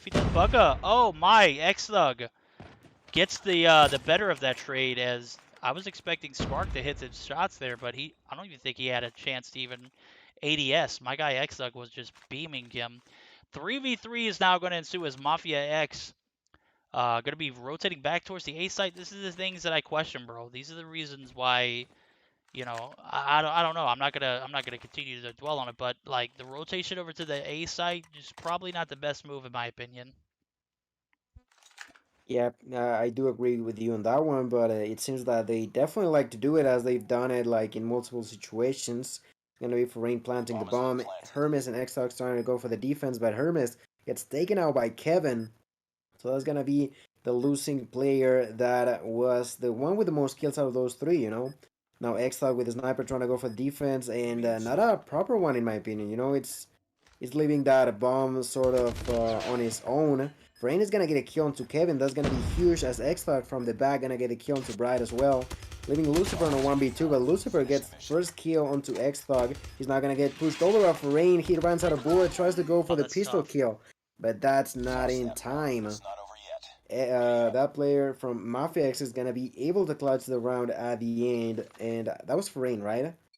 When they needed it the most, he's gonna clutch it at the end. It's crazy. I called for the A push not to be something. I'm gonna go ahead and say it though. If my guy, who was that? Lucifer, that was the last one to stay alive. If he would have gotten that reload off before he pushed down the ladder, he might have won that round. But because he neglected to do that, that definitely forced his hand and put him in an awkward position. We are going to see a aggressive B push come through in a retake as two players are on the spawn side. That's going to be Hermes and potentially Foreign. Yeah, Foreign and Hermes going to be rotating on the complete flank. 30 seconds left to go. This is a lengthy retake on this B site. You're going to have to push up a little more aggressively and get some trades here. As I do see Foreign actually get the opening trade. Booga goes down. Lucifer gets a trade. So it's going to be a 2v3 now as Bright takes down one. Innocence takes down Bright. A 1v3. Innocence going to be spotted. Going to be super weak. And even if he does get this defused, what are you doing, bro? What is going on? What in the hell? Oh my god. Bruh. The miscommunication there. Bruh. The lack of comprehension. Where was your head at there, guys? I cannot believe what I just saw, dude. It makes no sense. What happened over there? Like, what the hell? Yeah, they're supposed to be in a voice call right now. Unbelievable. Unbelievable, but right, that's yet another round for Tragik as XrK gets a double piece and ends up dying to Lucifer. But that's going to be huge as that brings a one-player advantage for themselves. Tragik is, of course, losing control over the bomb, so I think that Mafia should realize just that. Kevin is going to get a kill, now getting quickly killed himself by Innocence, leaving only Lucifer and Booga alive for Tragik without any control over the bomb. Booga gets a kill, Lucifer does as well, and that is now going to be a 1v2 situation for Hermes. They were in a lead as players-wise for a second, but quickly that turned around. 30 seconds on the clock, and I'm sure they're going to be planting the bomb pretty soon, and that's exactly why Hermes is going to be pushing that way. He's going to get the kill onto Booga. He realizes that Lucifer is over there as well, and he does know that Lucifer does not have the bomb, so he tries to rotate it elsewhere. Lucifer plants the bomb quickly, and now is going to bring the clock in against Hermes, who is not going to be able to get the kill. That's the 5th round for Tragik. In verdict, we might see a game number 3 again. We might indeed, as I don't know what's going on for Mafia X, bro. These guys just falling apart like the breadcrumbs just coming down, bro. These guys just, you know, it was a bonehead play. They had a 2v1 scenario. They had a little bit of time to play with, and both of them just, I'm not sure what the thought process was. This last round, again, could have gone in their favor, but my guy Hermes just didn't make that rotation in time as the bomb was planted, and Lucifer got away like a smooth criminal initially. So Hermes baking that grenade for a little long. Oh, that's not a grenade, that's a smoke. What the hell, dude? Why are you baking a smoke grenade? All right, Mafia X down 5-2. Tragik's on match point. Kevin Rashaw's going to be spotted. Lucifer gets a trade. Lucifer picks up his 8th, and we are going to see Tragik mid-area wanting to go to this A-bomb site, but with a 4v4 scenario, I'm thinking that they push back towards B, and that I'm thinking that's what's going to happen here, as they are aware of this map and, you know, the advantages to each bomb site. Even in an even 4v4 scenario, it's just not likely that you're going to be able to hold an A-bomb site. So this is a strategic move towards the B site that I 100% agree with. Even if they don't successfully get this round, I am 100% behind this B rotation. The bomb has been planted. Yeah, they have planted the bomb, and that's gonna put the pressure onto even more for Mafia X. X-Thug with the sniper trying to approach through the middle into the bomb. He's gonna encounter Booga first. Sorry, Bright first. Bright gets the kill with that BRH. That's with the skin. For a second, I thought he was using the. He's not. And he does get another kill. He's gonna leave Shinji on his own. He's gonna get one kill, but quickly gets taken out by Booga. That's gonna be a 6-2. And we were just talking about a second ago. We're going for game number 3 verdict. Indeed, as the Search and Destroy game was highly favorable to the boys over at Tragik, as they came in with a game plan. They worked that game plan and came out on top. We are all tied up going into this third matchup. It's going to be a domination on standoff. Taking a look at the scorecard here, Kevin Rochelle pops off with 11 kills, only dies 4 times, 8 and 5 for Spark, as he hit some very, very great shots early on in the matchup. Lucifer 9 and 6 holding his on, and nobody for the side of Mafia X even going positive. One player goes neutral, but we are going to see a game 3 here as domination's about to start up, and predictions. It's anything like that Hardpoint game, which, like I said, it's a little different than it used to be. I could see Mafia X taking this, but I gotta say Tragik is super OP at the moment, so we'll see if they can translate that to some momentum going into this third game. Yeah, Tragik definitely playing a whole lot better in game number 2. And they are sure hoping to move that onto this next domination game that is going to be on Hackney Yard. So that could be a matter of pure strategy at the beginning of rounds. I think that's hands down the most important part for both teams. If they are on the bad spawn and have good rotation towards B and even try to flip spawns for A, that is going to be huge. From your mic, just a little bit. Go ahead, try and disconnect and reconnect the VC. Maybe that'll be. It's like a little bit of static. It's not huge, but. There you go. Is that any better? That's absolutely better. I mean, it's a little roboty, but it'll pan out better than that static. Yeah, like I mentioned at the start, I don't know why I'm having issues with Discord today. But hopefully it'll get better soon. But yeah, like we were talking about, we're gonna be starting with the third game between these two. And wanted to ask you guys in the chat as well, who do you think is gonna take this last game between these two? This is gonna be the winner taking the most points home. And while the other might not get too many, he can still scrap a few points for himself, That's the importance of at least pushing towards a game 3 if you're losing. At least one team will, at least you'll get 5 points here. So winner of this match will take 15. The loser will still take 5 home. So not going to go home empty-handed. Obviously, you want to take 15 because, I mean, that's a no-brainer. But game number 3 better start up. Domination, Hackney Yard. This is going to be super toxic, bro. This is an ass rotation. I'm going to go ahead and say it. Summit, Hardpoint, followed by Search and Destroy on Raid. Or not Raid. Good God. Meltdown. And now we're seeing a Hackney Yard domination. GG's, guys. Yeah, GG's indeed. This time around, a little bit more time taken for everyone to connect into the lobby. Shouldn't be no issue. There's only one missing player being from Tragik right now. And he should be getting here soon. And as I say that, Booga is going to connect in place. And the ones with the A side of the map are going to be Tragik. Are going to be Mafia X to begin with. So let's see how good or how poorly they can capitalize on that, because it's also important for you to take the best out of it, and at the same time make sure that your opponents are not going to be able to push spawns that easily. As I say that, there's going to be a 5-man push towards B that is not going to work out at the end. But we do know that without having that C flag captured by Tragik, they can still spawn quite close. But as we see, Mafia X is going to be taking B, and that is going to be the end of the dream for an early B cap that now Tragik has to transform in a way as quickly as possible. They're not even rotating towards C. They are stubborn, They still want to go for the B cap or the A rotation. And I'm not sure if that's the move. That's gonna cost them a lot. And now they're gonna start off by losing a lot of points. Yeah, they're going to be down by double digits here going into a partial B cap is going to be denied. And now we do see Tragik pushing up to the A site. Hermes is going to be taken down. If you don't succeed the first time, keep trying until you succeed, as we do see the guys over at Mafia X actually forced to cap the C site.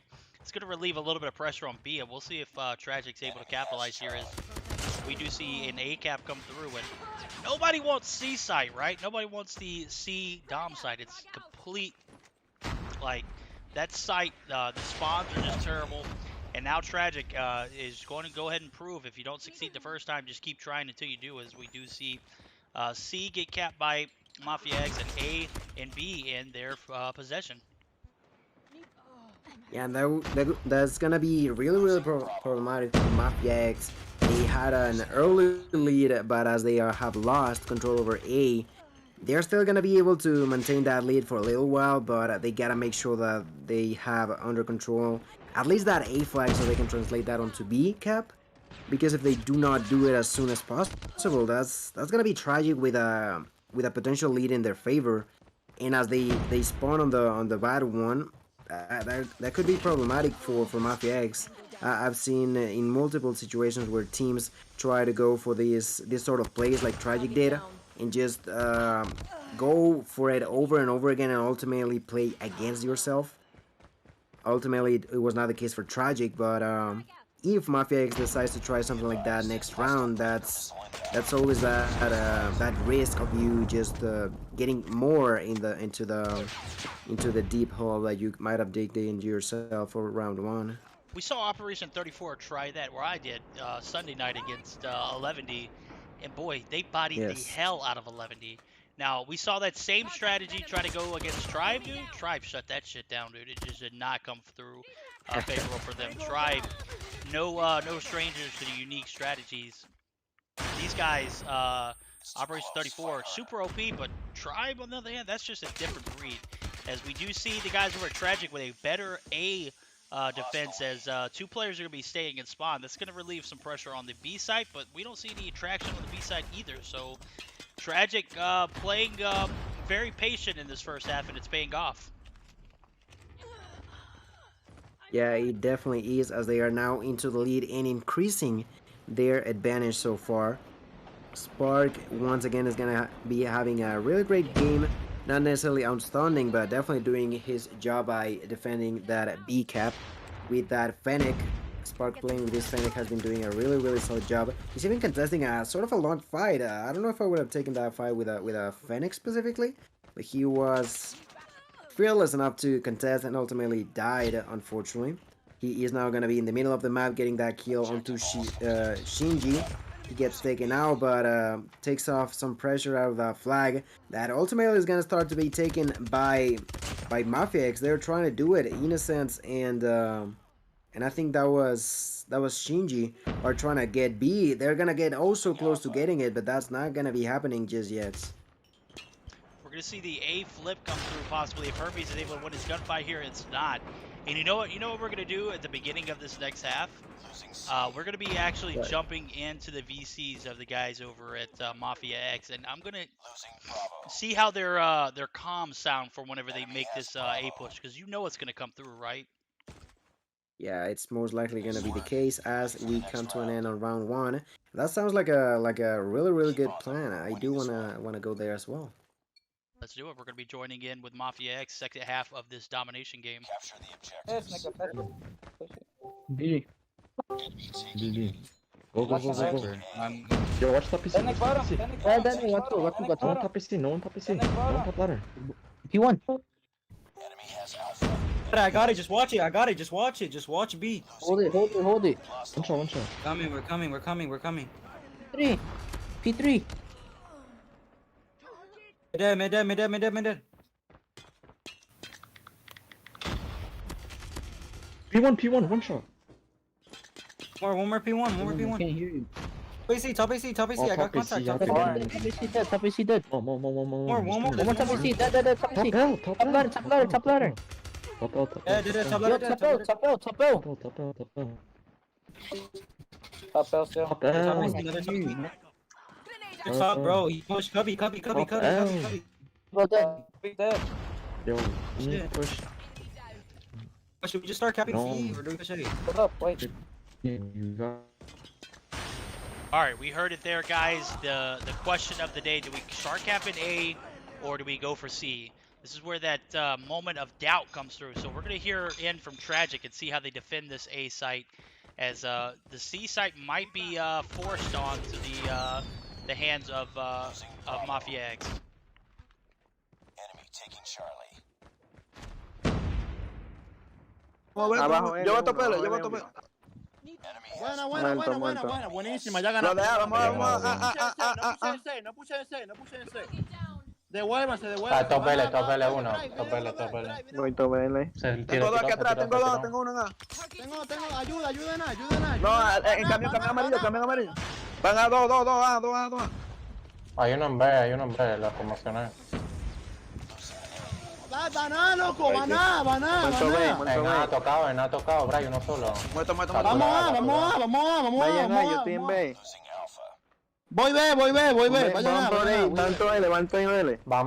Enemy Por has grúa. Van por verde. Medio. L. Top A, sí. B2. All right, bravo to Tragik as they temporarily lose possession of the A site, but kept their composure. I kept hearing like Blue Van maybe, or a few callouts that sounded familiar, but I want to hear of Gilmania, as he's very fluent in Spanish. Hear his trade.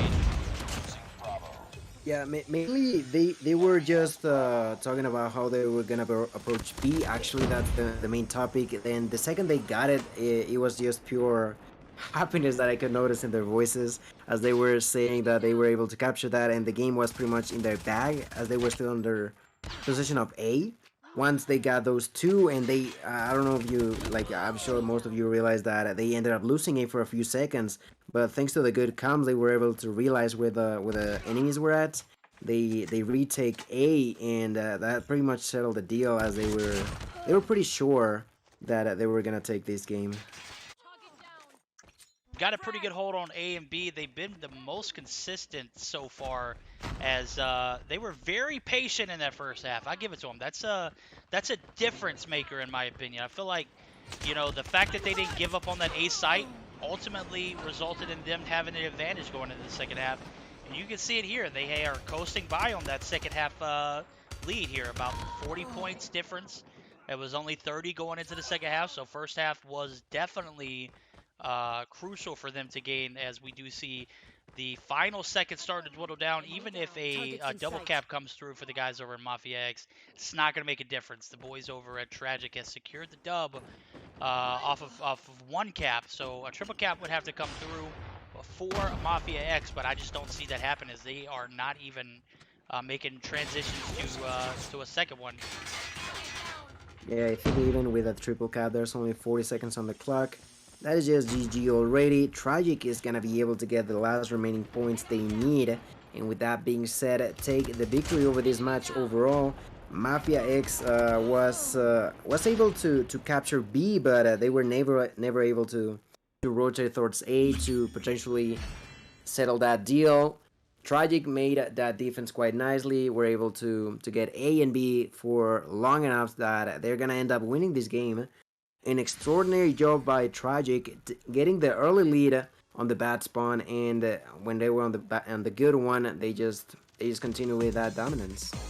Yeah, I'm gonna go ahead and say Tragik played that a lot better, as Mafia X had a bit of uncertainty in that B or that A push. Man, I just felt like they didn't have the direct rotations in order to get that A site capped early on. They had B covered, right? But you got to sacrifice B at some point to get A. They just did not make that sacrifice. So Tragik takes this series 2-1, pinning screenshots as we get geared up for our fifth and final series of the night. That's going to be XrK and who else? No, I just had it here somewhere. Always gets lost in the mix.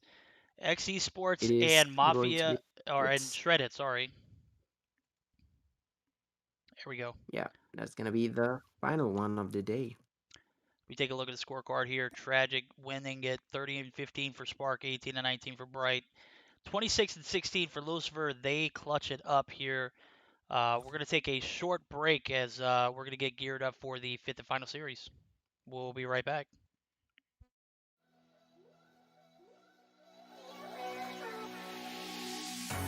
Cold at the touch, dead in the eyes, no signs of life no more. I put your love under the knife. Leave me to die here all alone. No signs of life no more, no. A crying dove may never fly.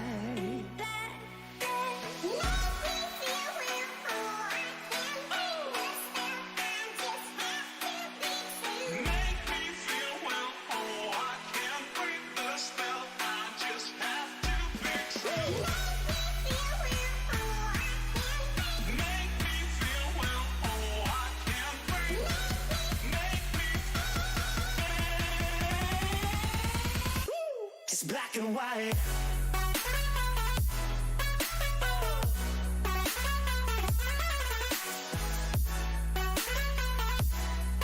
Yeah. Black and white. Oh, oh. Oh, oh. It's black and white.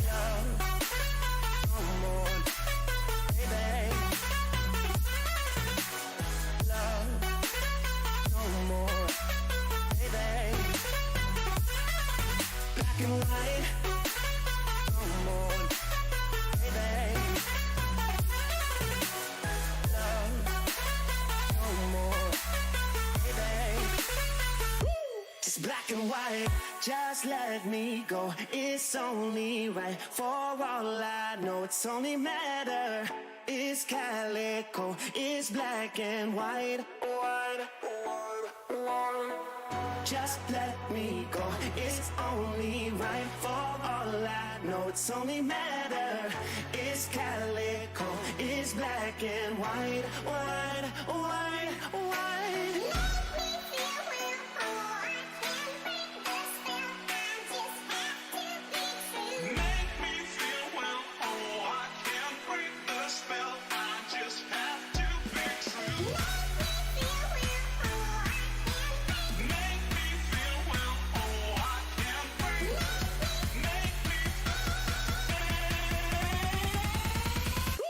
It's black and white.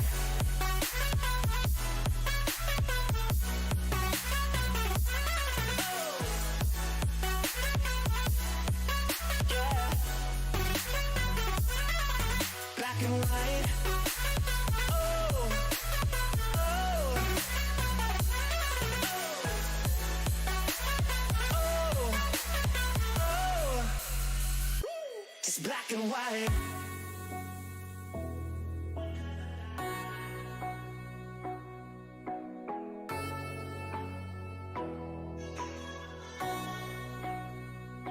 It's black and white.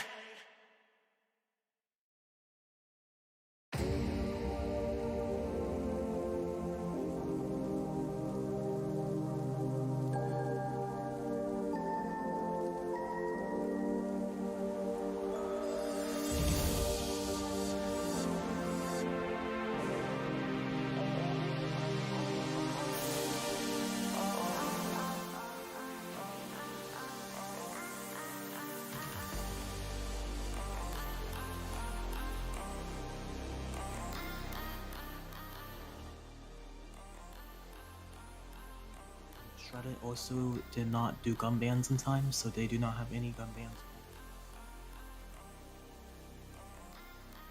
Alrighty, guys, we are back live as we do see the boys over at XeSports and Shredded in the lobby. A little bit of information. I don't know if you guys got a chance to hear Echo say it, but I made a transition early, and that was my fault. Shredded opts to forfeit game number 1 of this series, the Hardpoint, due to screenshot issues in the last series they played on Monday, and due to time restraints. for their picks for bans, they actually forfeit their opportunity to ban guns. So we won't see any gun bans from them. So Gil, do you have the best of 3 pulled up for me? Because I don't have it actually pulled up at the moment. Yeah, it's in here, and since we're not gonna be playing game number 1, it's actually going to be Search and Destroy Raid. So remember, it's gonna be already a 1-0 lead for XrK and a potential game number 3 of domination on Summit. So 1-0 in Those are favor of gonna be the maps. XrK. That's okay. Dominate or Search and Destroy Raid followed by a Domination Summit if we see a game 3. Game number 1 was forfeited by Shredded, so XrK with an early advantage here. Defend the objectives. Ooh, there's someone asking about what Juju is in the chat, Verdict. The enemy has the bomb. If you don't know what Juju is, you are missing out. Do a Google search for Juju Energy, bro. You'll thank me later. Make sure you use code Meseeks at checkout. It is by far one of the best options that you can have for next level energy, in my opinion. I feel like a lot of people like to ride G Fuel, bro, but this stuff is 10 times better, dude. Give it a shot. You'll thank me later. And back into the game, there's going to be a 4-2 situation in favor of XrK, who are now thinking about planting the bomb over on B. Leaf is going to be doing it while Scott is actually trying to get inside of that ring. Gonna be pretty much pre-firing onto the opponents. Junior is also trying to do the same from opposite ends. Actually, quite an interesting strategy coming out of Shredded as they approach these 30 seconds remaining. Now going in the middle of the map behind that yellow Lambo. Scott is gonna get the first kill. He's gonna get the second onto Solo, but ends up dying to Bialeaf, leaving now Junior in a 1v2. He's gonna start getting a few shots onto Bialeaf. He's gonna get taken down. Campers is the only player alive for XrK, and I think he should be playing time, and that's exactly what he's going to be doing since there's only 5 seconds remaining. Junior is going to try to defuse. Campers is there to prevent that, gets the frag, and that is round number 1 in favor of XrK. XrK played that very well. I questioned the B plant, but at the same time it paid off as XrK up 1-0 in the Search and Destroy. Shredded still very much so in this. I got to give it to him. The play by Scott and Junior was very well. It just did not come through perfectly. We are going to see Shredded have a no-man advantage as, my God, Junior played super aggressively, took down one, but ultimately pays the price by his life. As we see Bialeaf actually rotating mid. He spots Tomb. Tomb is going to be 50 health, and he is going to be traded. That's going to leave one more player alive. That's going to be Bloody Valentine. And the guys over at XrK up 2-0. This is looking to be a quick 2-0 for the boys over at XrK. Am I right? Yeah, 2 rounds that have definitely told us about what's going on in here. And 2 rounds in a row where it was a victory for XrK, but it was an early lead for them as well. Like in both situations, it was just a 4v2. That for a second we thought that Scott and Junior might have clutched out, but being like that in 2 rounds in a row, it's not where you want to be. Scott is gonna get taken out by Solo. West is gonna be the sniper for the side of Shredded. They are currently under a 3v4, so not as bad as a 2v4, but definitely not the situation that they're gonna be at. The bomb is actually gonna be in no man's land, as they have not been able to pick it up as of right now, because Bialeaf got taken down early. And Symphony is going to be the one carrying the bomb. Now they're all going to be making the rotation towards the A-bomb right there on the court. Symphony is going to be planting it. Camper's going to get a kill himself. Symphony nearly dying from the back. A few shots from Thumb were about to end up in a kill, but that was not the case. They were able to quickly move out of there. West with that sniper going to get taken down by Symphony with a really, really good shot. That is now a 1v4 yet again. Thumb gets a kill. Thumb gonna get pushed over by the second player. He gets taken down by Pavs. And that's a 3-0 lead for XrK. That's tough, dude. The boys over at XrK gonna go ahead and capitalize on this Search and Destroy, as we do see 3 straight attack rounds. You don't normally see a 3-0 in favor of the attacking team and Search and Destroy. And as of right now, XrK is playing the Search and Destroy much better, as we do see West had an opportunity to take down Symphony. I know he got a hit marker, but in a position like that, you get a hit marker, even though he is one shot, dude, I feel like you should have repositioned himself. And that was the difference between that round for the guys over at XeSports and Shredded. Shredded down 3-0 here. Symphony going to be spotted, taken down by Tomb. Tomb going to be rotating back inside of the courtyard area, as we do see a 3v4 again ensue. As man, it's just a this is just like a this is a strat for Shredded. If so, it's terrible, dude. Always down by 1 or 2 players, just not a way to play Search and Destroy. Yeah, Campers gets that knock quickly onto Bloody. Scott falls to the hands of, I think that was Scott, if I'm not mistaken. I'm not quite sure who it was, but no, Scott is the one who died, sorry. But a 4-0 lead, the way that Shredded, like you said perfectly, they have always been on the back foot by a player or two. And in something like this, you cannot allow yourself to be in that sort of situations. It is just gonna show to you the fact that in a way they are either being over aggressive, or they are just not at all being able to defend properly, right? Because they are on the defending side, and they are still being caught onto the hands of the enemy's bullets. That is not what you want to see on this 5th round. They seem to be positioning themselves pretty okay-ish under the B defense on that ring area. But at the same time, if you look at the minimap, you're going to notice that XeSports is actually rotating towards A. So although that defense felt nice for a second, they are quickly going to realize how wrong they were. And that's exactly why they're rotating towards A now. A couple kills going to be traded between these two teams. Solo and West dying. Pav's getting a kill onto Junior. That is going to be huge for them, since now there's less than 45 seconds remaining for Shredded to do something about this. Thumb gets a kill onto Pabs to even things out. For the first time, I think I was going to say that there was not a disadvantage for Shredded, but as soon as I thought, I didn't even say it. I thought about it. Eat your words, bro. Oh my god. Eat your thoughts more along the lines. Unbelievable 5th round in a row for XeSports, who are 1 game away from quickly taking this match home. Yep, this is credit to XeSports, regardless of them getting an easy 1-0 advantage here. I don't think that would have mattered, dude. XeSports playing so very well right now. They might have been able to take that first game with these two, as a 6-0 might ensue here, as we do see Symphony get the first frag. This is going to be the difference maker in this XeSports matchup, in my opinion. The boys over at XeSports play it conservatively. The boys over at Shredded, they just lay it out all on the line, bro. They play it so aggressively in the defending side that they wasted 5 straight rounds. And now, for the first time in the game, I ate my words. XeSports 2 versus 2 on Junior and Bloody Valentine. Bloody Valentine gonna be the last one alive, as Junior kind of just ran out willingly into the kitchen site from Money Room, just got lasered. Nade's gonna come through with 30 seconds on the board. Campers and Byleth surely got this in a bag. Byleth, I'm not even sure what happened there. On my screen, that was a slide shot by Byleth. He gets the slide, does the 180, finds the kill, gets around, and a pretty crazy 6-0 is pretty much gonna settle this match right off the bat. You know, pretty quick. Just getting here, get the dub, and get out, just like that for XeSports. Yeah, dude, Shredded, man. This is a 6-0 that you definitely don't want to see, bro.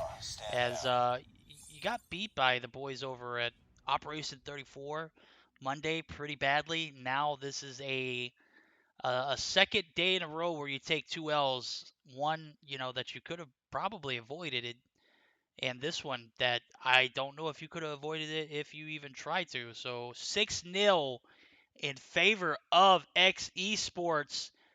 West dropping a fat donut, 0-6. Byleth 6-2, 8-3 for Symphony. Solo 7-4. That looked like I was spectating a pub match, bro. It almost feels that way, right? Like, we were mentioning the fact that they were just not able to even have an even match in between them, you know? They would always be on the back foot most of the time, probably like in 90% of the time, they were lacking players to make a proper defense or a proper attack attack at some point. So it was just not it for the second match that Shredder has had in here with us. Yep, and that's going to do us for the night, guys. We are going to get geared up for a raid. Don't go anywhere. We want to appreciate the fact that you guys showed up and showed out. XE Sports takes the bag in game number 2.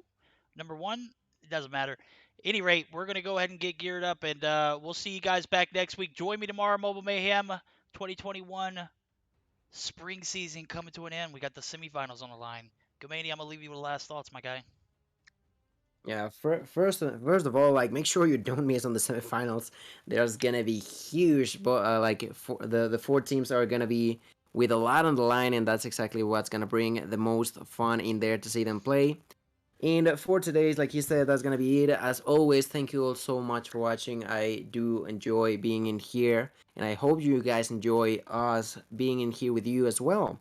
So yeah, I hope you guys had fun. Verdict, thank you for having me, and I'll see you all later. GG's, guys. See you later.